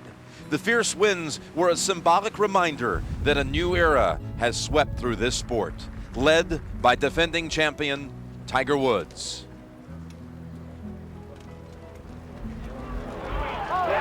But there was a new discovery that day. 19-year-old Georgia Tech sophomore Matt Kuchar dazzled the galleries time and time again on his way to making the cut. Savoring every last second, stride for stride, smile for smile with his father. Fred Couples began to draw parallels to his winning year of '92. Remember then, miraculously, his ball had stayed on the banks of Rays Creek at the 12th. It happened again on Thursday, and it led to 69, the only sub-70 score and the overnight lead. Friday, it was confirmed. Spring is eternal. 62 years young, Gary Player became the oldest man to make the cut at the Masters. Nick Faldo would have made the cut had he made this par putt at the last. At age 58, the Golden Bear, Jack Nicklaus, made the cut with a second round 72. From the old guard to the young brigade, moves were made on Friday by Phil Mickelson with 69. A steady Tiger kept hold of his tournament hopes. And David Duval had nothing but a vision of Augusta greatness in his eyes. He shot 68 to grab a share of the lead.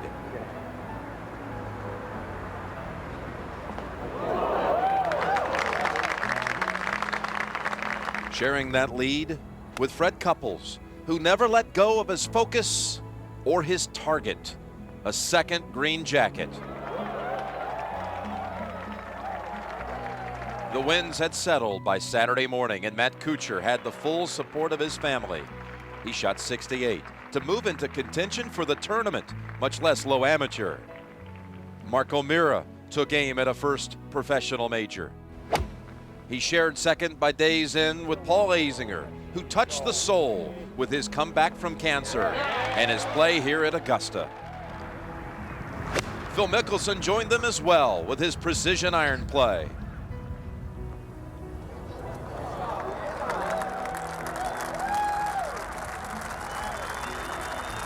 The most decorated champion this tournament has ever seen gave us all a dream on Saturday with this effort at the 18th. And a possible 7th green jacket danced in our minds overnight.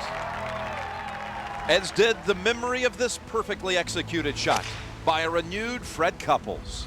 Oh, baby. Get up a little. Be right. Get up a little.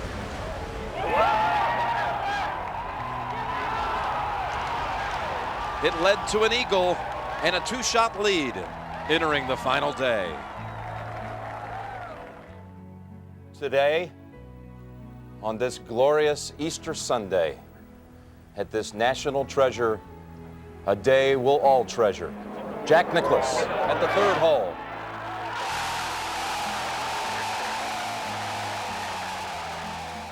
Jack gave us a memorable performance, 32 on the first 9. And Fred Couples led most of the way until encountering a double bogey at the 13th. This was David Duval. Couples rebounded from his mistake at the other par 5 on the back with this 5-iron to the 15th.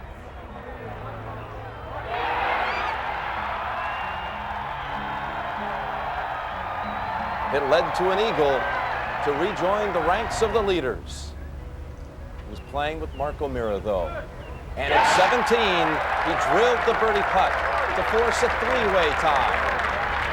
And then at the last, O'Meara again took the step toward his destiny, birdieing the 71st and 72nd holes to win the green jacket.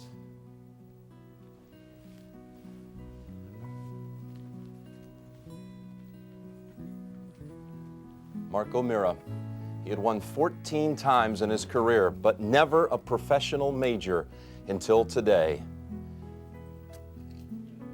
He played with unwavering determination, shooting 67 in the last round, wanting to join his friend and neighbor Tiger Woods in the Butler cabin. And he's on his way now.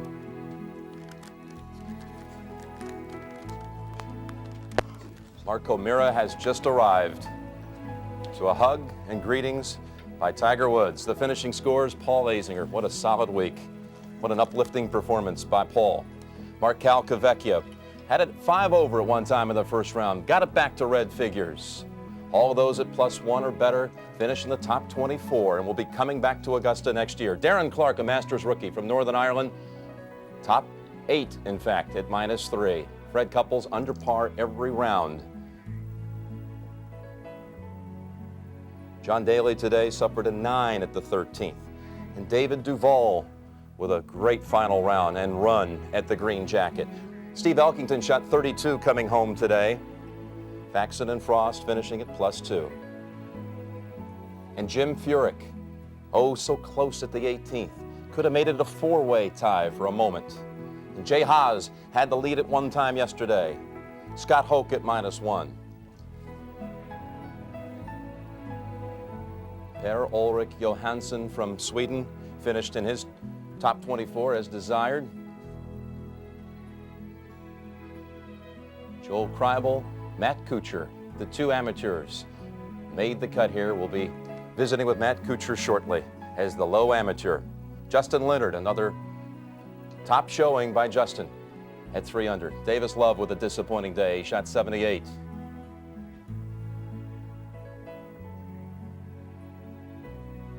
Phil Mickelson, 74 today. Colin Montgomery, his best Masters showing ever. He'd love to have the 3rd hole over with Montgomery. He was 4 over for the week at the 3rd, still finished here in the top 8. Gary Player, the oldest player to make the cut in Masters history, 62 years and 10 months. And David Toms today matched the lowest final round score in Masters history. He shot 64, joining Maurice Bembridge, Gary Player, and Greg Norman. Ian Woosnam finished at 1 under par, the 91 Masters champion. It has been just a remarkable day, and we come back down into the Butler cabin, and I'm with Joe Ford, the vice chairman of the Masters tournament. You keep writing better scripts every year for us, Joe. I don't know how you do it. What a great tournament. Just amazing. Matt Kuchar is with us, the low amateur this week, the pride of Georgia Tech. And what a week you've had, Matt. Mark O'Meara has come in, and I think it's all just now starting to soak in, the gravity of the moment. Congratulations, Mark. And Tiger Woods was here to greet you with a hug as soon as you walked into the Butler cabin. Joe, what a week it's been, huh? A fabulous week, and today it could not be more exciting. And it is traditional that amateurs play at the Masters, and we had a great one here this week with us. As a matter of fact, our last low amateur was a winner of last year's Masters. So, Matt, you had a great week. We extend our sincere congratulations to you. Thank you very much. It was a magical week. I had a wonderful time here. Thank you. You know, Matt, watching you today, you shot 72 today, 68 Saturday, not bad, 4 under on the weekend. You finished top 24 also. You looked like you did not want to leave. The scene at 18, the ovation, I didn't think it was going to end. What were you thinking? It was terrific all week. The crowd was great. I had the most wonderful time I've ever had, and I'll take this with me forever. What's next for you? Where do you go from here with a finish like this at the Masters? You're the reigning amateur champion still. You got the Open ahead, but where do you go from here? I can't wait to come back next year. Do it all over again. There you go. I think it goes right from here to class tomorrow morning. Is that correct? That's true. Yeah, I got 8 o'clock class tomorrow morning. All right. Well, good luck to you, Matt, in that Spanish class. I know you'll do well. All right, Joe. Mark O'Meara, this is the moment I think he's waited a lifetime for. Mark, what a great win today. Made a great putt on 18 to win. I know it had to be a thrill for you. It was a thrill for all of us, for the entire fans watching all this. Our sincere congratulations to you. Thanks, Joe. It was an unbelievable week. I came here with not such high expectations, and I got out there, and fortunately, after the first day, survived a couple of the winds and the very difficult conditions, and I started putting a little better on Friday. Didn't putt that great on Thursday, and all of a sudden, things started to gel a little bit, and you know, I looked at the report after the third round, and I was leading in the putts, so I knew that if I could just get a few more greens in regulation, I might have a chance today. And fortunately, to birdie the last 2 holes the way I did, and Freddie played some great golf. You know, an unfortunate break on 13, but I'm just very thrilled and very proud. And you know, last year I watched my friend here, Tiger Woods, dominate the field and dominate the golf course. And you know, I always keep telling him that he needs to give me strokes out there on those par 5s. Now he tells me I got to give him strokes. But it was a great win for me, and thank you very much, Joe. It was a great trip to come back to Augusta. You know, Mark, you're only the 3rd player in Masters history to come to the last hole, having to birdie the last hole to win. And you did that. And not only did you do that, you also birdied the 71st hole. What was your mindset going into the last 2 holes? Well, I watched Fred make eagle on 15, excuse me, and it was a great shot he hit in there, and I knew that I was still 1 behind, and I didn't know what David was doing exactly, but I felt that if I could just hang in there and make maybe a couple birdies on 2 of the last 3 holes, I might have a chance. I hit a good shot at 16, hit a super putt that just caught the low side of the cup, and I walked to 17 thinking, hey, you know, I can still maybe birdie the last 2 holes. Just hang in there and do the best I can. And hit one of my better drives for the week, super second shot, left myself in a good position to be able to make the putt, and rolled it in, and then I hit a very good drive on 18, and the second shot was right on the edge. You know, it could have stayed up, could have gone forward, and it did. And over the putt, I was thinking, hey, listen, this is what it's about. This is what I play golf for. I love to try to win tournaments, any kind of championship. Obviously, a major championship has eluded my career, and to pour that putt in, it was an unbelievable feeling. It was in all the way. And to shed that label, I know you'd won an amateur, but to win a professional major, you'd been asked about it so many times. Now that you have it, tell me about it. Well, I think it just kind of caps a really, for me as a young person growing up, a very good career, a very nice career, one that I feel very fortunate about. I've met a lot of great people in the game. I've won some nice tournaments throughout the world, and you know, to win this tournament here is very, very special. I don't think it's really sunk in yet, Jim, but I'll treasure it for a lifetime. Maybe it will sink in when the green jacket is on your shoulders, because it's that time, Joe. Tiger, we remember your exciting record-breaking win of last year. And would you now give your good friend Mark O'Meara his first green jacket? You got it. Proud to. Thanks. You deserve it, Mo. Here you go. Yep. Is it really that hard? Yeah, there you go. There we go. You'll get used to it in a hurry. Oh, it's beautiful. From one great champion to another. Thanks, bud. Appreciate it. Thanks, Tiger. You're awesome. Thanks, Joe. Congratulations. Thank you very much. You guys are going to have some fun green jacket parties down there at Isleworth in Orlando. Thank you very much. Congratulations. Mark O'Meara has won the Masters. And for all of us at CBS Sports, Jim Nance, good night from the 1998 Masters.